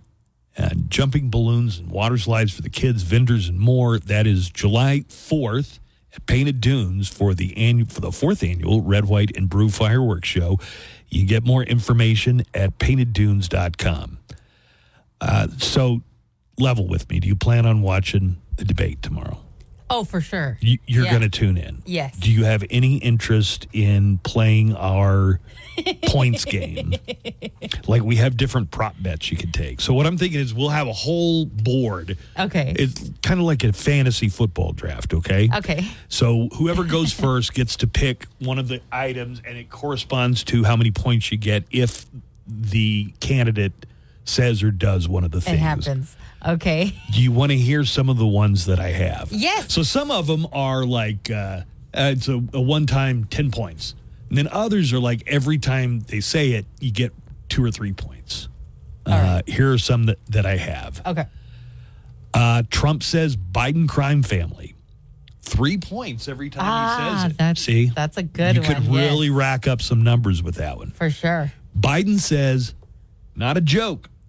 Like as a complete that's a complete sentence. Not a joke. Not a joke. You get 3 points every time he says that. Every time one of the moderators, Jake Tapper or Dana Bash, have to remind Trump to follow the rules of the debate, 3 times. 3 points every time. Okay. Trump complains about the rules of the debate, 5 points. All right. Joe Biden says he's proud of Hunter, 5 points. Biden says malarkey, 3 points. Hey, that's the one I'm going to take. 3 points every Malarkey. time he says it. But how about this one? Trump says malarkey, 20 points. 20 points for him. It's not his lexicon, really. No, but I feel like he would say it like mockingly. Well, that would be a big, that gets you a lot of points. You're right. Trump talks about Hannibal Lecter. That's 15 points. Biden calls Trump a convicted felon. All right. 5 points every time he does it. Okay. Trump says or implies that Biden is on performance-enhancing drugs for the debate. 5 points every time he says that. Now, here's one for you. Biden flat out calls Trump a convicted rapist. Oh, dang. How many points is that? 40 points. That's the big one right there. Trump calls Biden Obama. That's 15 points. Biden wanders off before the debate's over and has to be led back to the stage by hand. That's going to be 20 points. And I'll continue to flesh this out, and then Right. we'll make our picks. And We have to put something in there like when the other one, they're going to be turning off their mics when the other one starts yelling while the other one's Yeah. trying to talk. If When it's anybody not their continues turn. to shout after they've Yes, after their they muted the mic. Yes. Yeah, because Put that's that one one in. thing that's going to be different from debate. Well, okay, so a couple of things. They got to stand. They're It's like- standing. yeah, it's for some reason the quality and fitness of their legs are are somehow important for this debate. So they both sides agreed to the rules, and one of the rules is no notes. No notes. And I think they're not able to, like, in the breaks and stuff, to go and talk to. Yeah, they're not allowed to confer with their advisors, whoever might be there. There's no. Did I mention there's no audience in the building? Oh, yeah, no audience, which is going to be weird to see because Trump kind of like thrives on the audience participation. People have said that, but I think that actually might be good for Trump. I don't think when he starts going off on his tirades about sharks and electric boats or lathering his hair or things like that. I feel like he does that because he just gets wrapped up in the excitement of the crowd and feeds good off the point. energy. So this might make him seem more mature and presidential. Oh, yeah, actually. By the way, I just want to mention how low that bar is that a former president who's 79 years old has to be mature and presidential. And not have to go on a whole thing about sharks. Electric boats and Hannibal Lecter. I'd rather be in a boat with Hannibal Lecter than the late, sharks. great Hannibal The Lecter. late, great Hannibal Lecter. Can you think you've had some good suggestions here? So will you brainstorm it a little more? Yeah, we'll then- get into this. Should we open it up to listeners? Yeah, we should. Because a couple of my friends in the media, I don't want to say any names here, but they said that they're in. They want in on the fantasy debate draft. Sweet. Here's a We're gonna have call. a big old board at the end of the day. Yeah, like the size of a wall. What's up, Mo Show? It's ODG. Hey, ODG. I got some predictions for the debate. Okay. I predict Biden will try to fight Trump. He'll walk over to Trump and start swinging and say, I told you I'd take you behind the gym. I'm going to say that's something Biden had said when Trump was president, that if you talked to him that way or talked about his wife that way, he'd take him out and beat him up behind the gym or whatever. Mm-hmm. So The far, these old-fashioned aren't. way. If there's a fist fight between the candidates, if you choose that as an option, 100 points. Nice. Because there's also one of the serious debate rules is they have to maintain an 8-foot distance from each other. Oh. Do you remember in one of the Hillary debates, Hillary's talking and Trump just stands behind her I know, in a so menacing weird. way? And Yeah, you got to keep your distance. Will they keep anytime there's an 8-foot distance violation, that's like 3 points. when they just step like a few inches outside of their own podium? Violation. I'm actually thinking of having people over and making some snacks. Having like have a nice little charcuterie. have a watch party. Yeah. Yeah, watch party. Then I predict Trump will tell Biden, hey, Joe, what's that smell? Did you poop your pants? Yeah. Then I predict RFK Jr. will come out of the backstage in jeans and shirtless screaming, who's ready for the Iron Claw? that would be worth 60 How many points, points? Yeah. if Robert Kennedy Jr. tries to crash the debate. That ought to be 60 points there. What's up? Oh, hold on. Accidentally reset it to the beginning of the call. We got some more. Who's ready for the Iron Claw? And he Iron Claws both Trump and Biden. Okay. My prediction. I just saw that Iron Claw movie. Jeez, man. I think that Von Erich curse is real. Ugh. Made me sad. It was a good movie, but made me sad. Okie dokie. Okay. All right. That's why he keeps mentioning that. That's in his brain still. The Iron Claw movie. So I guess ODG probably wants in on the official Yeah. debate draft. All right. Well, there's We some gotta start ideas writing to these think down about. on a big Yeah. whiteboard. Yeah, we do. We need to. You know what? Today we need to just erase Scrap our that, whiteboard. We'll keep our schedule someplace else and put up the. Yes. And then I'm going to take it home with me because I'll need it at my house. Right. For Because the watch party. I'm going to be the official scorekeeper for the debate fantasy draft. Tomorrow night, it's the event that America has been waiting for. A new episode of The Bear? No, the presidential debate between Donald Trump and Joe Biden. It's going to be tremendous. Is it though? Yeah, man, Yes, these are the best options both parties could come up with, and tomorrow they're gonna debate each other. I think I'm going to go have dinner with my best friend instead. And I might just kind of sit and stare at the wall. Way more exciting. But this is a once-in-a-lifetime event, and Don't care. your loss. Not really. The presidential debate between Donald Trump and Joe Biden, tomorrow night. Don't miss it. The Buzz Adams Morning Show, Monday through Friday, 5. They're selling fast, so SouthwestUniversityPark.com. Brought to you by Leg Up Entertainment and Ringside Ticketing, where the action never stops. Oh, guess who this is? Buzz Adams and the KLAQ Morning Show. You must be the greatest radio show host ever. Buzz is back.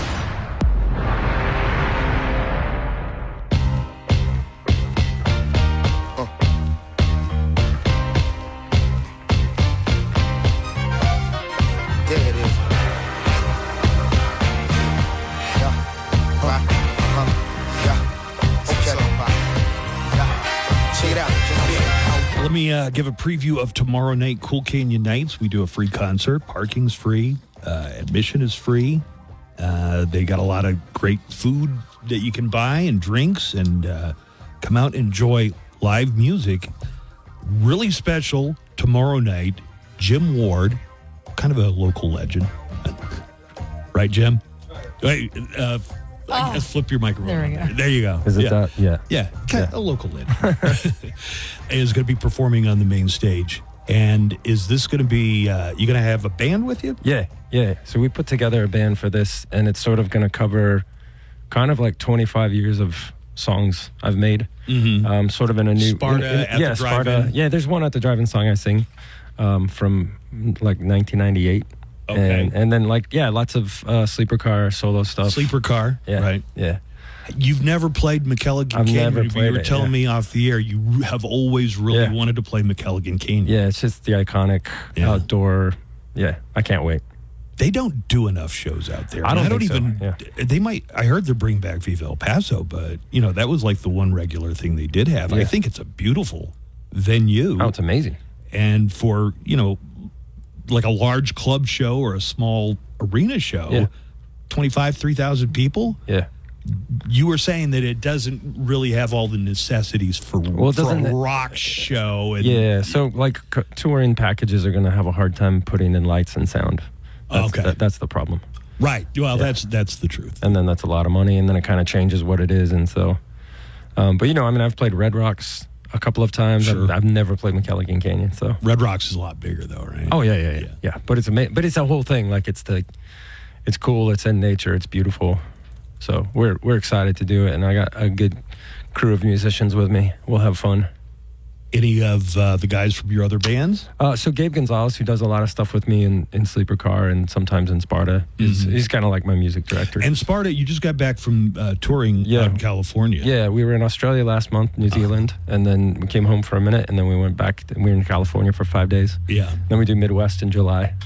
So just kind of trying to play shows and make a record sort of slowly but surely. Now, before you go back out on the road, is the girls' rock camp happening? Tell us about that. This is a rock camp for girls. Yes, 9. It's inclusive, so if you identify, that's also fine. And that's kind of the cool thing about the rock camp is that it allows you to create a persona that is only yours, and they can kind of sort of explore what they feel like they are, what they want to be, and they learn an instrument, and we put them in a band. They learn an instrument, they write a song, and can then they go in as a rank beginner, like no most of them experience are. on the instrument? Almost everybody is. Yeah. So we did it last year as our first year, and it's based on Girls Rock Camp, but ours is called You Rock, and it's through the Community Foundation is like our main partner. This year, is there an age category? Yeah, for 9 to 17. 9 to 17. Yeah, and we actually have one. I just got a text that we have one opening left. So which one is awesome. opening. Yeah, All right. yeah.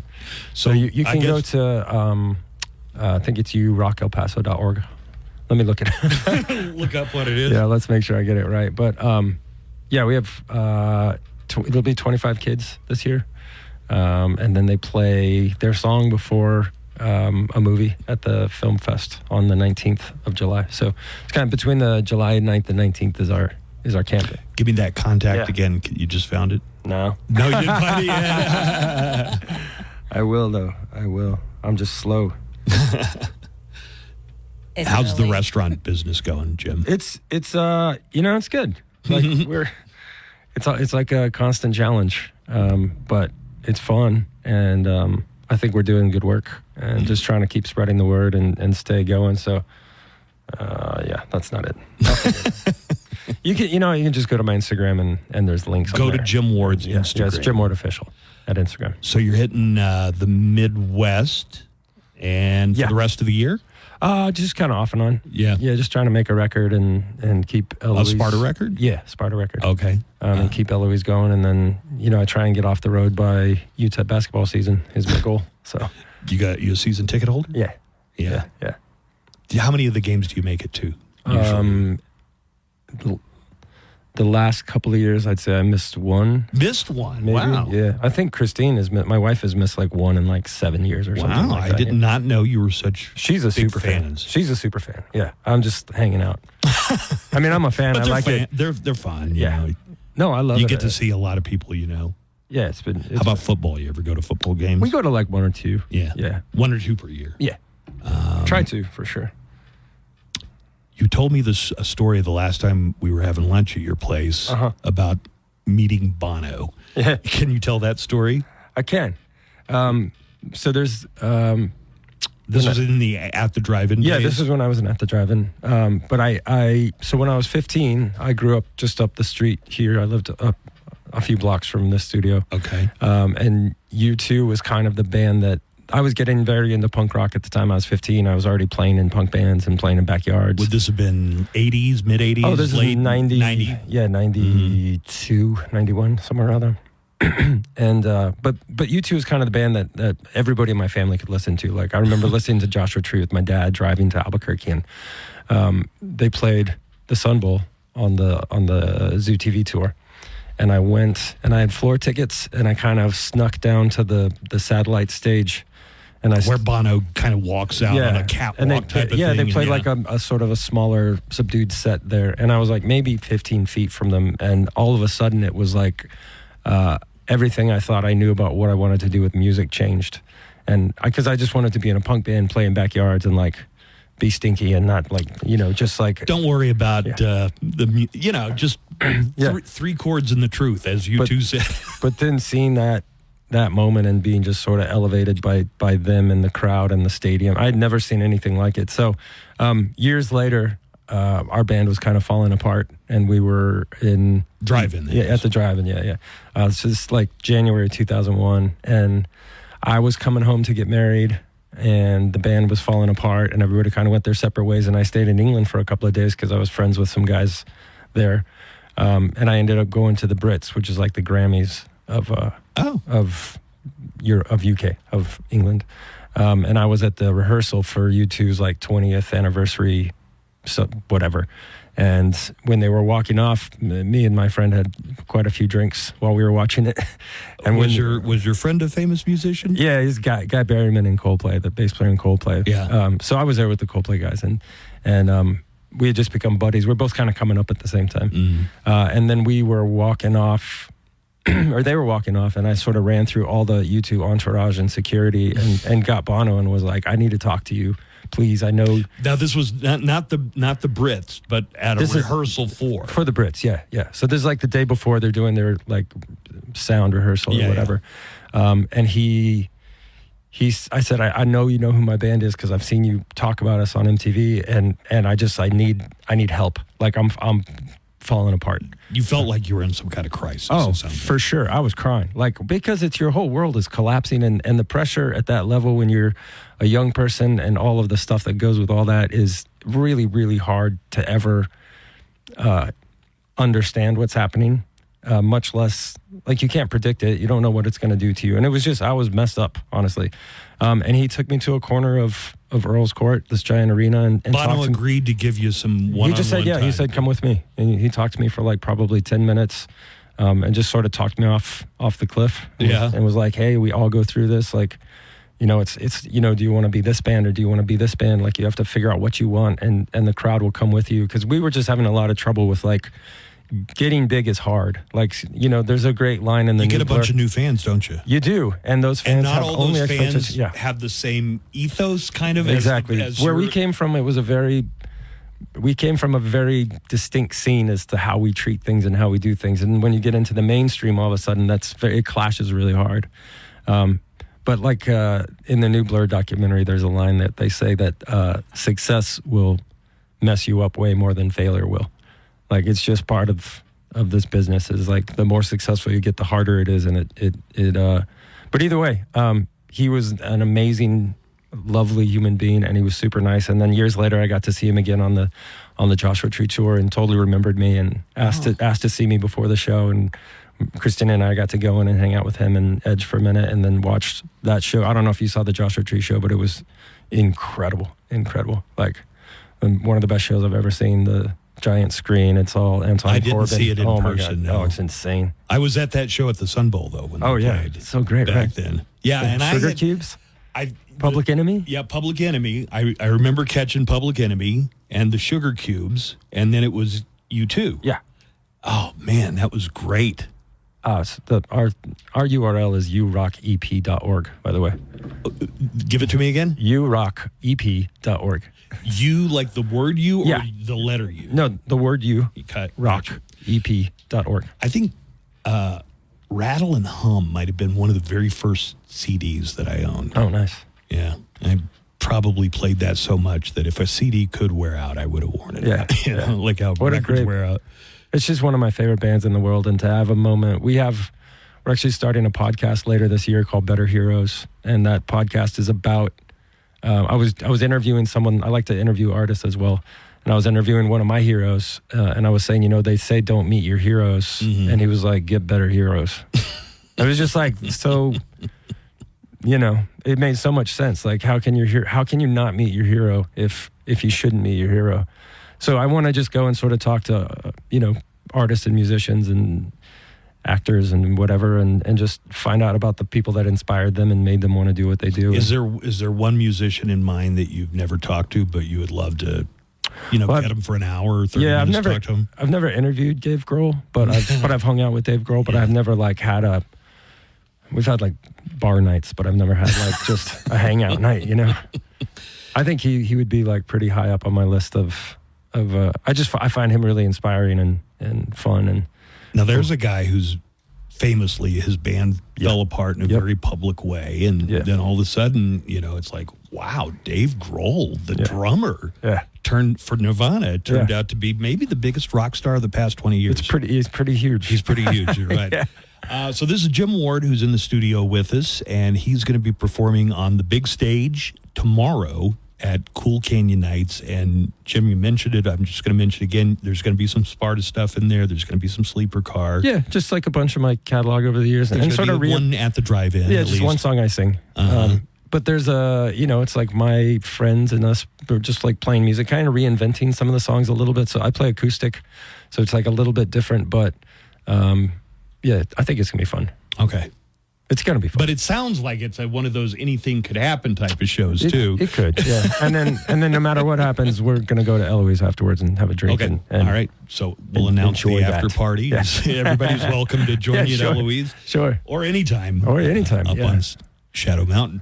All right, Jim Ward, tomorrow we're extremely excited. This is the most rock show that we've had so far this year. We have a pretty eclectic mix of the different kinds of music, so we're looking forward to having a good rock show tomorrow. We'll have fun. Let's play Breaking the Broken from Sparta, and we'll see you tomorrow at Cool Canyon Nights. Thanks for having me. All right, thanks, Jim. Bye, everybody. Good to see you, buddy.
95.5 KLAQ. That is from Sparta. And Jim Ward, lead vocalist from Sparta and also a member of the legendary prog punk band At the Drive-In, is going to be our performer at a free concert tomorrow. It's McKelligan Canyon Amphitheater. I'm getting pumped up about seeing this show. So let me tell you about a couple of free shows. Joanna's going to be out tonight for our free Wednesday night show at the State Line Restaurant. Yeah. You're going to have prizes. Do you know what kind of prizes you're going to have? Yes, I'm going to be giving away tickets to the Bouts at the Ballpark. That's the boxing match happening this Friday at Southwest University Park. All right. So that's tonight. You can get there starting at 6, kind of scout out the patio and find a table. You could have dinner before the music goes on. Joanna will hit the stage sometime around 7, and then the music to follow at the State Line tonight. And then Thursday, tomorrow night, it's Cool Canyon Nights. We just heard Jim Ward there on the main stage. They're going to be playing stuff from Sparta, from Sleeper Car, and I think Jim said one of the songs that he sang lead vocals with from At the Drive-In. So come out and see this great rock show tomorrow with Jim Ward and his band at Cool Canyon Nights. Free to attend, free parking. Come out and enjoy us for a great night of rock with Jim Ward tomorrow at McKelligan Canyon Amphitheater. Hey, it's Chuck, your host for Loudwire Nights. Tonight at 7, we will rock the borderland with the best rock ever made and the best rock being made. Special guests, birthday and anniversary celebrations, and every night at 10... Kinds of minor Upper Valley Urgent Care, 121 East Red Road, serving El Paso for over 15 years. Broadcasting from El Paso for El Paso. The Buzz Adams Morning Show on 95.5 KLAQ.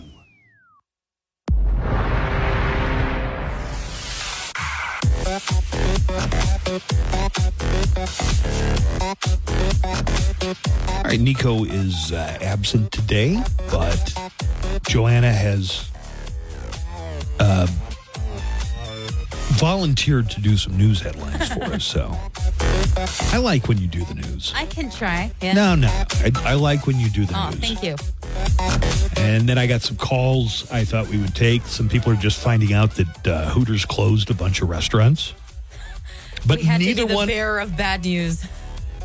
Neither of the ones in El Paso, right? Right, none in El Paso. I'll be honest, how long has there been a second Hooters? Because I didn't know. I didn't know about the other one. A while now. Yeah. Like years? Not years, maybe a year. Yeah. Okay.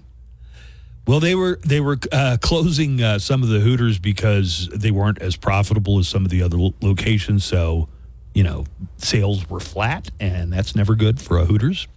Mm-hmm. But we'll talk about that coming up here in just a few minutes.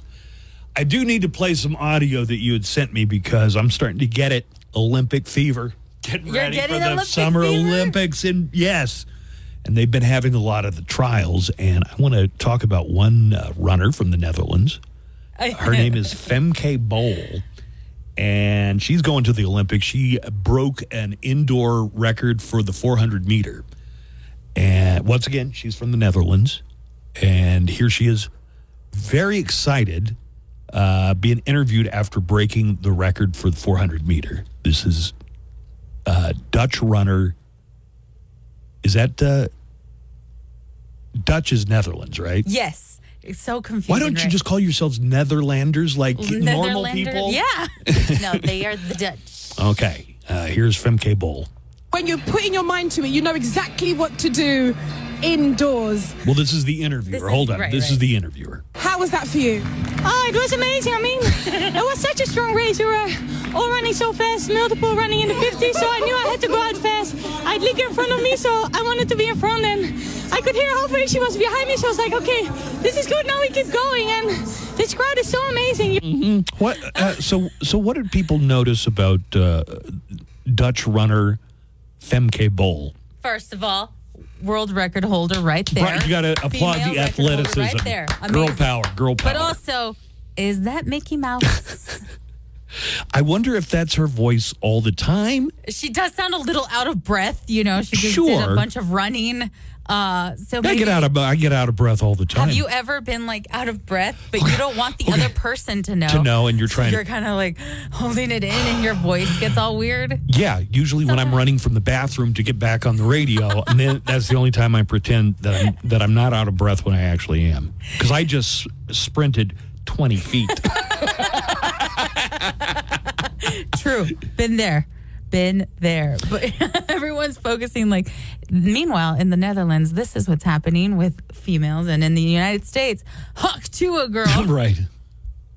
She's great. Hawk Tuah girl has put out a line of merchandise you can find online, too. I would like to thank Yeah. all our listeners who keep sending me all the merchandise and stuff.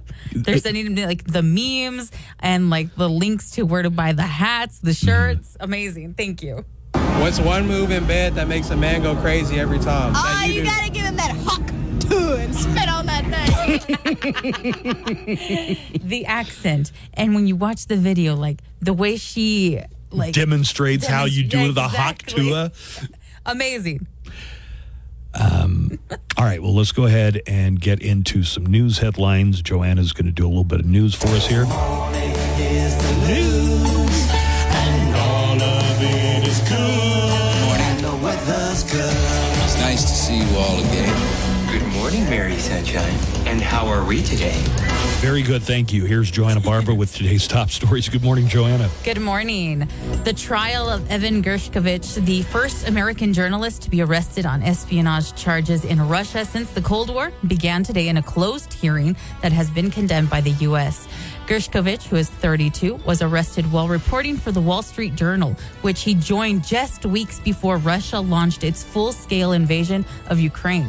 While many newsrooms subsequently pulled their reporters out of Russia, Gershkovich remained, covering the war and how it was changing life in the country. He was arrested in March of 2023, and Russian officials later accused him of spying for the CIA. Sounds like they probably didn't like the coverage they were getting. Yeah, right? probably. That's the U.S.'s position on this. Yeah. Is that he's a political prisoner, right? Yes, they have denied the charges against him. That's the U.S. government and the Wall Street Journal. His trial is expected to last months, and if convicted, he faces up to 20 years in prison. Migrant apprehensions at the U.S.-Mexico border have dropped by more than 40% since President Biden announced asylum restrictions 3 weeks ago, according to the Department of Homeland Security. There are now under 2,400 encounters per day, the department said. Senior administration officials say the measure will be lifted when the daily average drops to less than 1,500 encounters between ports of entry. Under the rules of the sweeping executive order, migrants who cross the U.S.-Mexico border illegally are barred from seeking asylum once a daily threshold is met. And unless they meet certain exceptions, they could be returned to Mexico or their country of origin. I was reading the story in the Times today about the stash houses in Juarez where they keep some of these migrants. And they had pictures, and basically they just had them laying side by side in a small room like sardines. But the police say that when they busted the stash house in Juarez, they found that a lot of the migrants had been tortured. They had broken ribs. Somebody had burn marks all over his torso. So when these migrants, wherever they're coming from, Venezuela or Guatemala or Honduras or wherever, not only do they have to do this arduous journey to get to the U.S. border, but then they get victimized by the cartels. And I know we have an asylum program because that's kind of what everybody in NATO has, some kind of asylum program.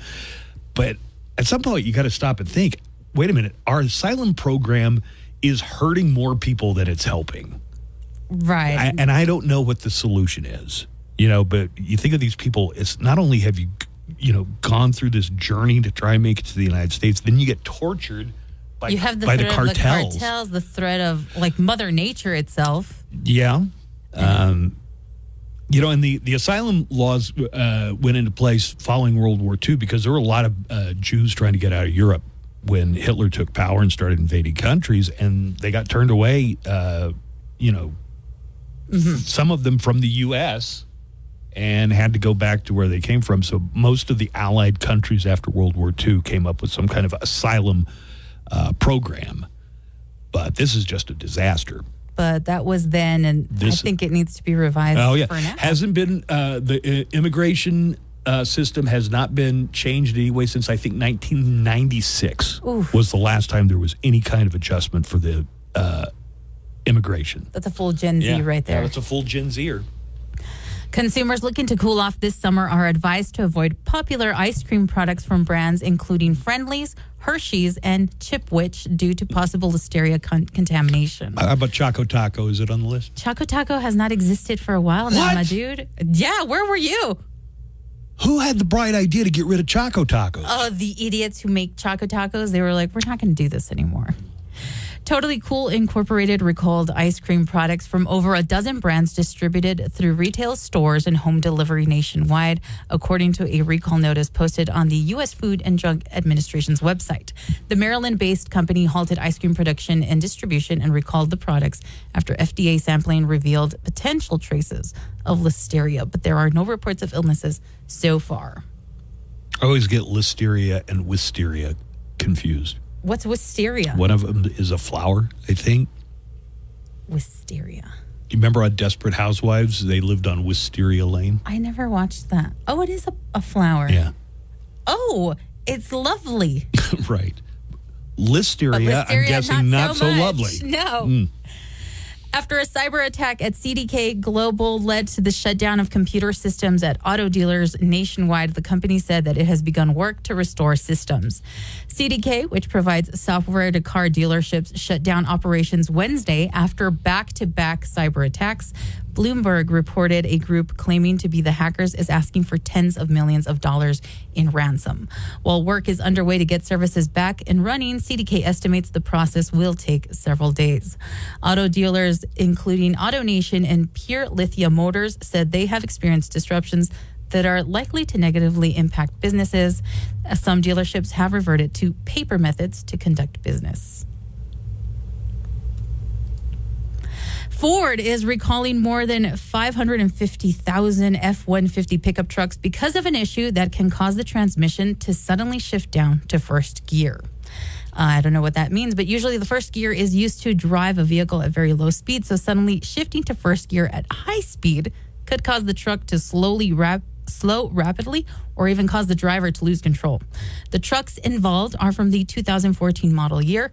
Separately, Tesla is recalling the Cybertruck again due to a piece of plastic trim that may fly off from the vehicle while it's being driven. I heard it's on the windshield wiper. Seriously. That's the piece of plastic. That's going to suck. We're like during monsoon season for some of them. Well, that can't be good. And finally, a historic showdown between President Joe Biden and former President Donald Trump is set for Thursday on CNN when the presumptive major party nominees meet for their first debate of this election cycle. Advisors and allies of Trump have privately encouraged him to focus intensely on the economy, crime, and inflation, citing poll numbers that reflect he has the upper hand on these issues. Sources familiar with the conversations tell CNN. Biden's team, on the other hand, is setting up Trump as unhinged and unfit for a return to the Oval Office. Biden has also been participating in mock debates at Camp David this week as he confronts widespread doubts about whether he has the physical and mental capacity to handle a possible second four-year term. They should have got the guy who does the Trump impersonation on Saturday Night Live now. Oh, to do the mock James debates? Austin Johnson or whatever his name is. You never know. Does a really good job. I forgot who they said is the one that's like doing the Trump side for Biden, but I don't think it's that guy. But you're definitely going to be watching? Yeah, I'm definitely going to see that. I have people in the app chat who are like, God, it's real hard. Do I go see Jim Ward or do I watch this debate? You could. I mean, if you still have a DVR, I guess you could DVR the debate. After the concert, yeah. Yeah, go home and watch it. Hey, I'm in a real good mood. I just saw a concert, and now I watch the debate, and I'm not in such a great mood anymore. All right, well, thank you for the news. Oh, yeah, with your news, I'm Joanna Barba.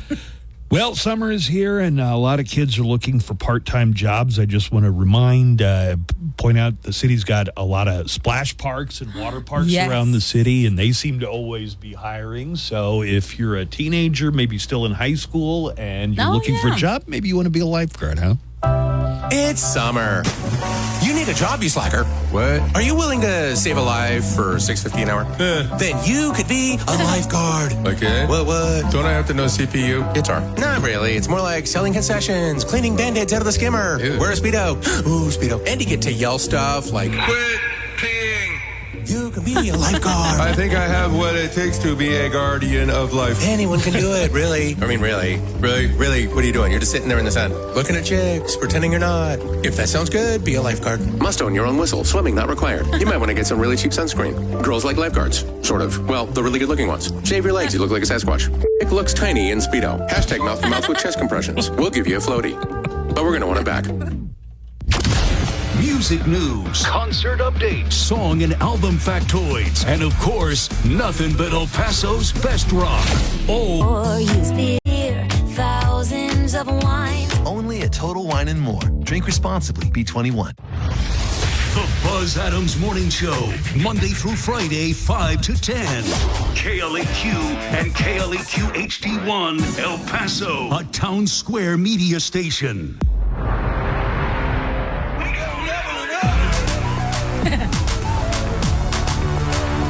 You ready to level it up, Joanna? Yeah.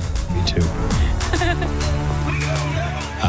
The evacuation was lifted, so people are returning to their homes, hopefully, in Ruidoso as the wildfires continue. And from our news partners at KVIA, lead co-anchor of the evening news, Paul Sakala, is on the ground in Ruidoso. Hi, Paul. Hey, how you doing? Good morning, Buzz. Good morning, Joanna. Good morning. Are you still in Ruidoso, Paul?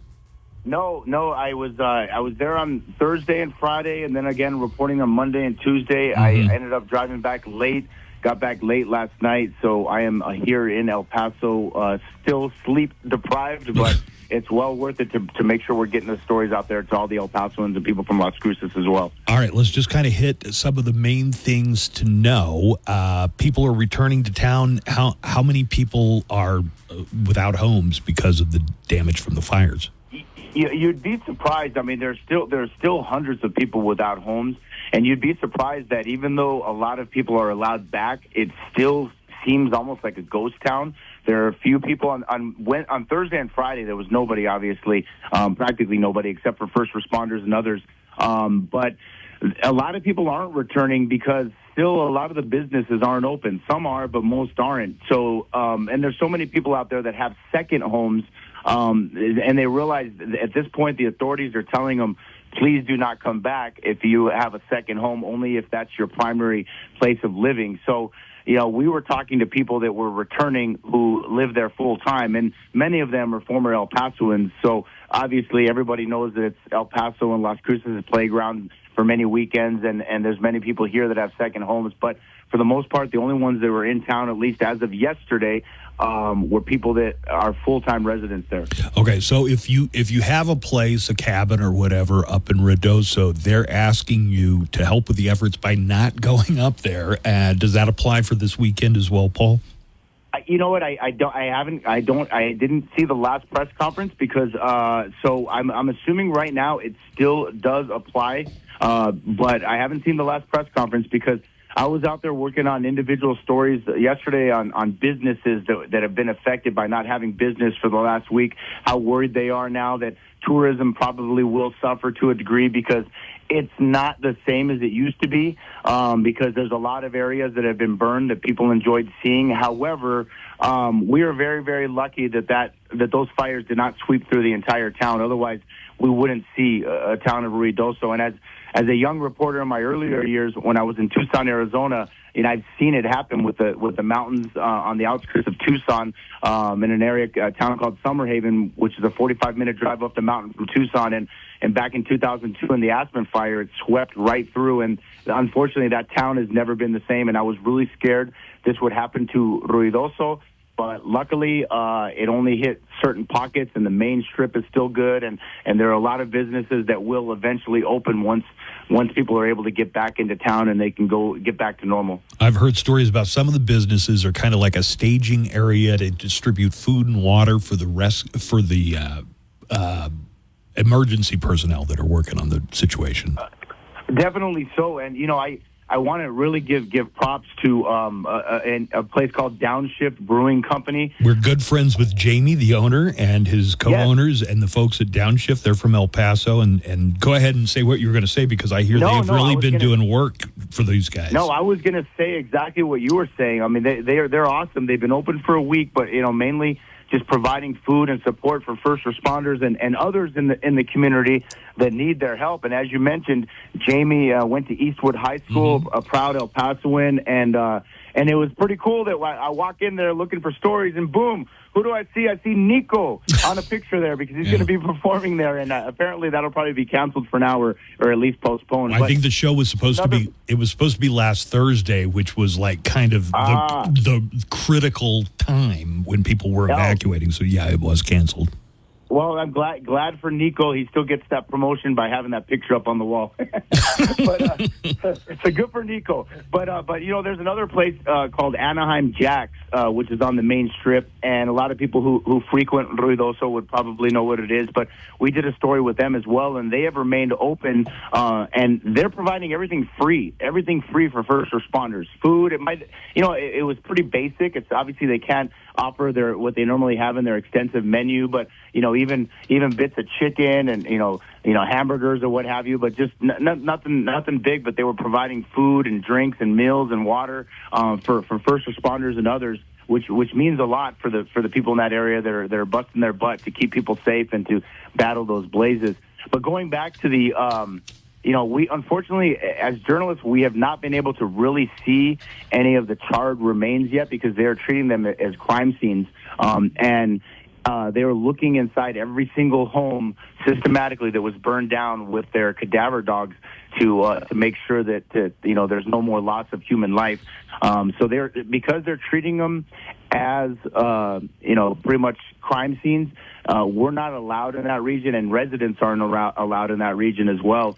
Another former El Pasoan, Eric Hughesby, who used to work for KPIA for many years. No, Eric. He lives in Capitan now, but, sadly, and I did a story with him, his home was burned down, and we tried to go together to check it out and get reaction from him, and unfortunately, we were turned away by the state police, which is fine. That's their job, and that's what's pretty much going on for people who knowingly have their homes burned down. They are not allowing people in those areas. So because of that, it still is a semi-ghost town, if you will, but at least there is a little bit more movement right now than there was last week. As far as donations, I know there are a lot of people in El Paso and Las Cruces who are doing fundraisers and donation drives. The one that we've been recommending is the Shelter Fund from the Community Foundation of Lincoln County, which you can donate to through PayPal at cfolc.org. That's cfolc.org. Paul Cicala is joining us just back in El Paso from the Ruidoso fires. What's the containment status, or the last you heard, Paul? How much is the fire still going? Well, I know they will update it later today, but the last I've seen and the last check, the South Fork fire was at 54% containment, and the Salt fire, which is south of that, was at 38%. But what's encouraging is, they have it seemingly 100% contained in areas that are threatening civilization, if you will, or the town of Ruidoso, or places where there are cabins or businesses. So the good news is that, as mentioned, I feel so fortunate for everybody here in this region, and of course the people in Ruidoso, that the fire didn't sweep through, because if it would have swept through Ruidoso, we wouldn't have a Ruidoso anymore. I mean, there's no sugarcoating it, because even if people want to rebuild their cabins or their homes or what have you, and they have the money through insurance, who's going to want to visit an area that's scarred and there's no pine trees anymore? And that's kind of how I mentioned, how it is in outside of my hometown in Tucson, Arizona, up in the mountains there. People still visit it to get away from the heat and the whole 9 yards, but half the town was burned down, and it's just never been the same. And I really feared that would be the case for Ruidoso. But thank God, that's not the case. So it's at 54% contained. Last check. I'm sure it'll be more when they give us updates today. But as mentioned, at least now, the areas with higher populations, so to say, are not being threatened. It sounds like they made a calculated attempt to protect the more populated areas and the places with more structures, from what you're telling me.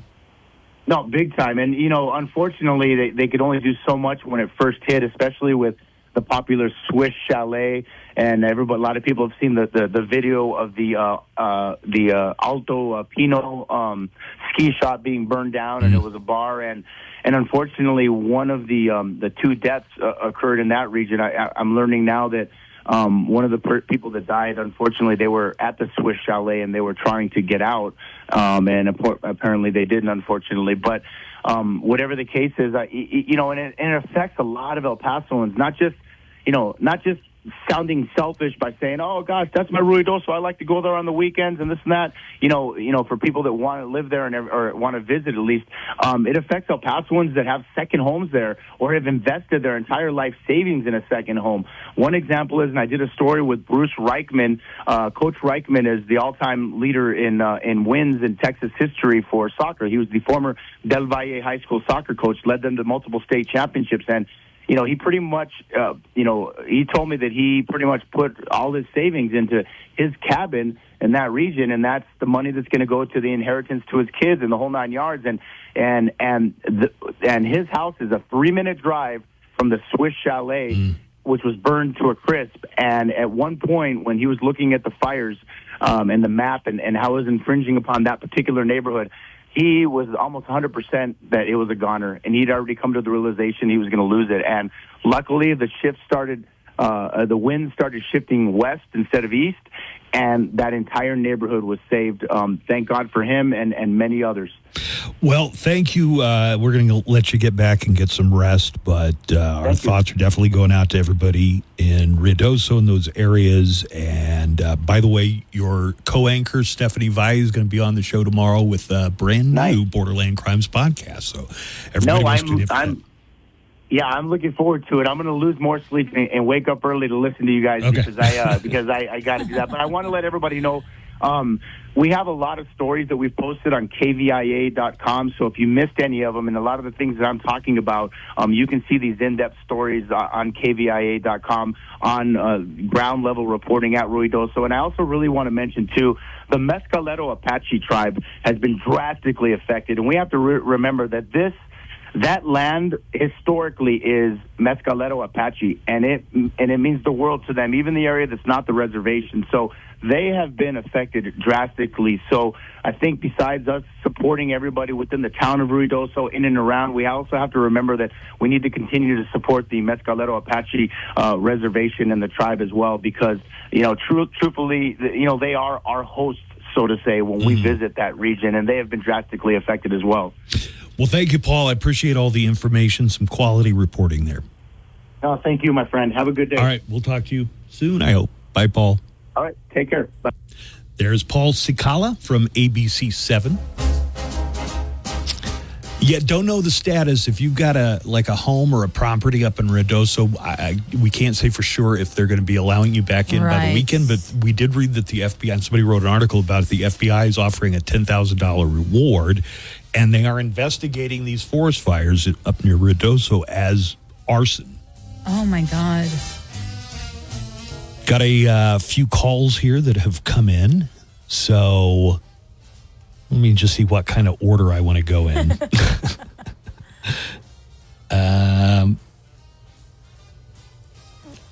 Just let me get everything straight here for a second. We've got people invested in this game for the debate. Oh, yeah? Yeah. Well, I'll recap that coming up in a moment, okay? Okay. Joanna, yes. You just said you love Bob's Burgers. I do. So do I. It was meant to be.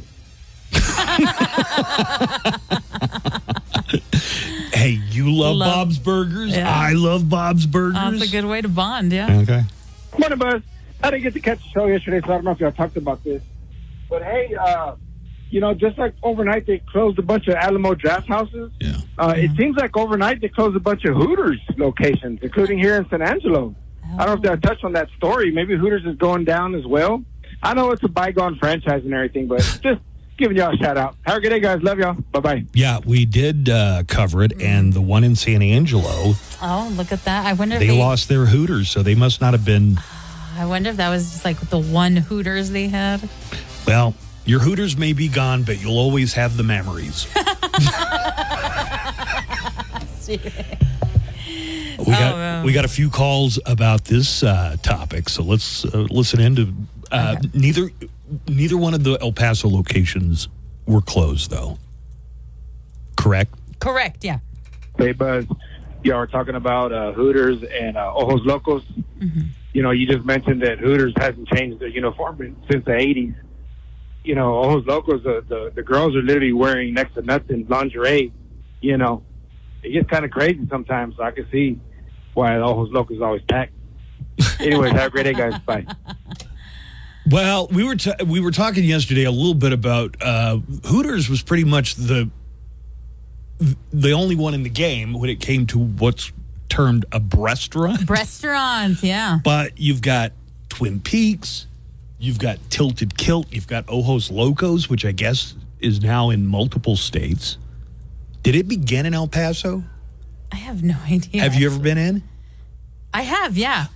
I haven't noticed the girls wearing much skimpier clothes than you'd see it originated here. Oh, you don't think it's a El Paso business? Here's another call. And Ojos Locos, like literally ever since they've started popping up, I think that's the reason why Hooters is dying out. I mean, have you ever driven by an Ojos Locos? I'm going to stop the call just for a second and say that every time I go to the Hooters by Silla Vista Mall, it's either there's a wait or close to a wait. I mean, it's popping. It is, yeah. That place is packed all the time, all day, lunch, except for Sundays. Except for Sundays. No, Sundays are the days that the men need to attend to their families. So that's what it is. Have a good day. Love you. Okay, thank you. Love you Maybe too. it's the wings. I do like their wings. Every now, maybe twice a year, I get a real craving for specifically Hooters wings. Oh, yeah, You right? know, I don't crave it all the time, but But when I sometimes do, I'm it's one of the places I know that 12 months out of the year you can get oysters. Yes, that's true. You know, the raw I oysters. do like those oysters. Mhm. Got a few more calls coming in. I think Hooters might have missed the boat. They didn't adapt quick enough. Like there was one time their policy was no visible tattoos. But then everybody started getting tattoos. Right. And some of these new restaurants were okay with tattoos. And I think they probably got, just because, what's the chance you're going to be a hot chick in 2024 without any tattoos? Tattoos, right. Or visible ones. Hey, Buzz. Y'all are talking about Hooters and Ojos Locos. Hooters. You know, you just mentioned that Hooters hasn't changed their uniform. I just played this call. So anyway, the ones in El Paso are safe for now. The first caller did bring up they closed a bunch of Alamo draft houses, but not ours. Not ours, no. Yeah, it looks like Hooters shut down a bunch of their locations. They said that those were places that were underperforming compared to the other Hooters locations. Hi, y'all. I just want to say, as one of the many Hooters girls who was told that they're closing down our restaurant, we're shocked to hear the news. On behalf of me, Savannah, Sierra, Sahara, Sienna, Cheyenne, and Tahoe, we're going to miss all you loyal customers who came in for hot wings and hot chicks. I guess it's time for us to hang up the extremely outdated orange hot pants and my T-shirt with an owl on it, along with the name of the restaurant and city I was always proud to represent, Hooters, Gainesville. Well, maybe I'll see y'all at my next job, probably Twin Peaks or the Tilted Kilt. Take care, y'all, and remember my motto, the bigger the bigger the tips. At least when I hit my 60s, I can start working at Saggy Sal's. They make a great tuna melt.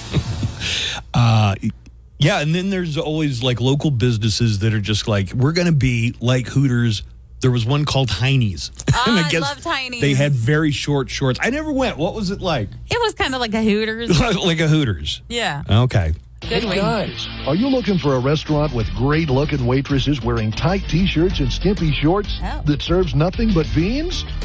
Then come on in to Pooters. Hi, my name is Wendy. I'll be your server today. What would you like? Do you have buffalo wings? No, I'm sorry, we don't. How about oysters? No. Beans? Coming right up. So come on in and find a chair, because at Pooters, we let you pick your seat. Hi, welcome to Pooters. My name is Ronnie. What did you say? Ronnie, I'll be your server today. Yeah. Can I get something to go on top of my beans? Sure, what would you like? How about some cheddar? Okay, why don't I cut the cheese for you? Yeah, some restaurants claim to be male-oriented just because they show football games, serve beer, and have girls in push-up bras. But at Pooters, we really let men be men. You see, at Pooters, we not only allow flatulence, we encourage it. Here at Pooters, every single one of our delicious menu items is designed to make sure you have a ripping good time. Wow, this place sounds like a gas. It is. And while you're here, make sure you get your officially licensed Pooters gear. Caps, T-shirts, and of course, windbreakers. And when it's time to leave, feel free to peel out of the parking lot. Oh my God. Because at Pooters, we don't mind if you leave skid marks. So come on by today and see why we live up to our motto. Pooters, it's more than a bowlful. Hey, it's Daniel Paulus. I'll be along starting at 3 with everything from Aerosmith to Nirvana. For a limited time only. So what are you waiting for, El Paso? Get Bossed. Boss Tenders, Dogs, and Custard.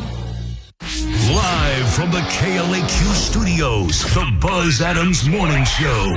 Courtesy of Glasheen, Vyas, and Interman Personal Injury Lawyers at GVILaw.com.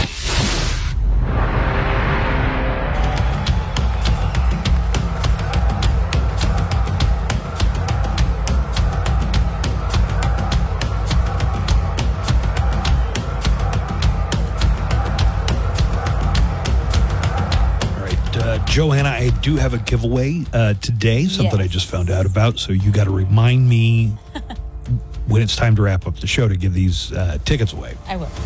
Let me tell you what it's for. It is the A&A All the Way Foundation charity softball game. That's Aaron and Alvin Jones. And that is going to be tomorrow at Southwest University Park. Come by and see the celebrities. The A&A All the Way Foundation was founded by Aaron and his twin brother Alvin with a focus on making an impact on supporting military families and youth's lives. Proceeds for the game will go to support the free youth football and basketball camp that they are hosting at Burgess High School. Tickets for the charity softball game, $32, and are available online at aaalltheway.org. That's aaalltheway.org. You cannot let me forget before the end of the show here. Well, the debate is just a little over 24 hours away. Tomorrow night will be the first presidential debate. They've got a bunch of rules in place. I just kind of think of these as Trump-era rules. The idea that there's not an audience. Oh, right. That you get muted if you're talking when you're not supposed to. Can you believe we've had to come up with these type of rules specifically for this debate? Yeah, these rules are not for Biden. I just want to point that out. Watch a debate from like George H.W. Bush debating Bill Clinton or Ross Perot, and look at just how mannerly they are.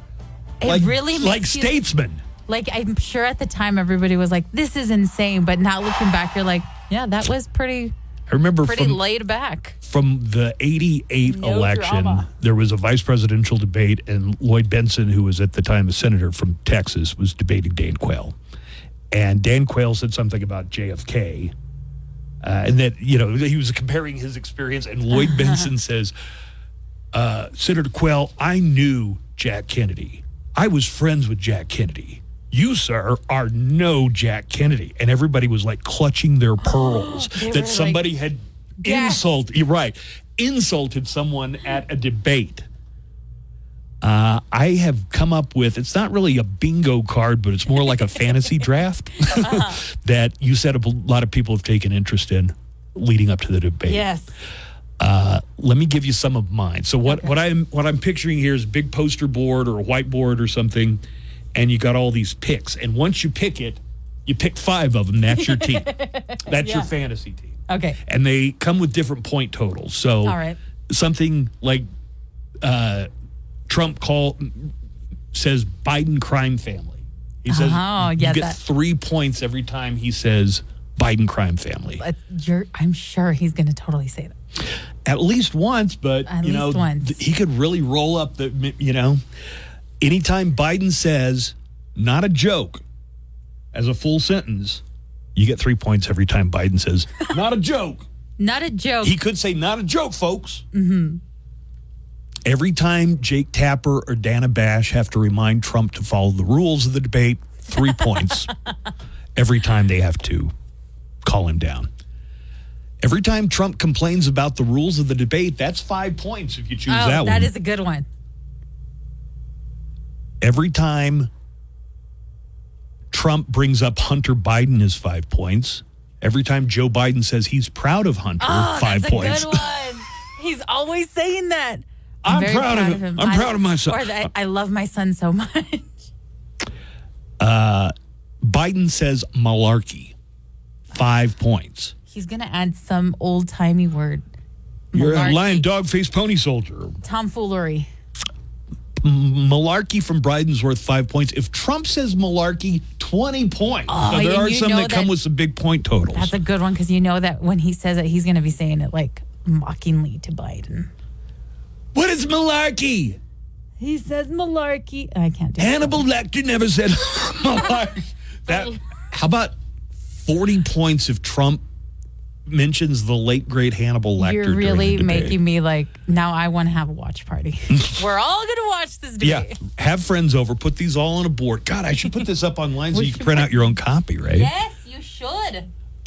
What have people suggested? You said there were people who were jumping in on this. So Isela kind of jumped on that's not a joke. She says 5 points if Biden says that's not hyperbole. That's not hyperbole. Because he says that, he says that in almost every speech. 5 points, that's a good one. 5 points to that one. Steven says that we need to post the game rules for the debate and we need like a golden snitch, like something that's worth so many points and whoever gets it wins automatically.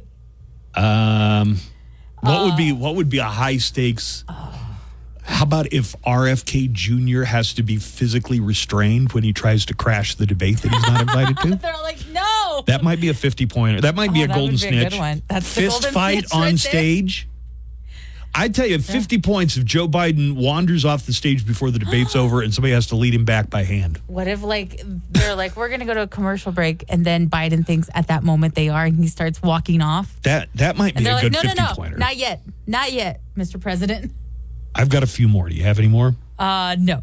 But 5 points guy says, I am so confused. Do I go see Jim Ward on Thursday or do I watch the debate live? The struggle is real. Hey, man, I still got a DVR. I can record it. Then he responded to the DVR comment. He's like, if I had a freaking 20-year-old DVR like Buzz, I would just record it. That's why I have a DVR. If Biden calls Trump a convicted felon, that's 5 points every time. How many times will you say it? He'll say it once. He'll say it once. So maybe you go with it. Hey, 5 points is 5 points, guy. Guy. Here's a point. Trump says or implies that Biden is on some kind of performance-enhancing drug. 5 points every time he says that.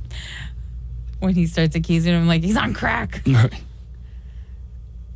Biden flat out calls Trump a convicted rapist. This one was suggested to me. 40 points. Wow. Because the judge, not in the Stormy Daniels, but in the E. Jean Carroll case, said that although it was a civil case, he said it was tantamount to a sexual assault. So that would have to be worth at least 40 points if he does that.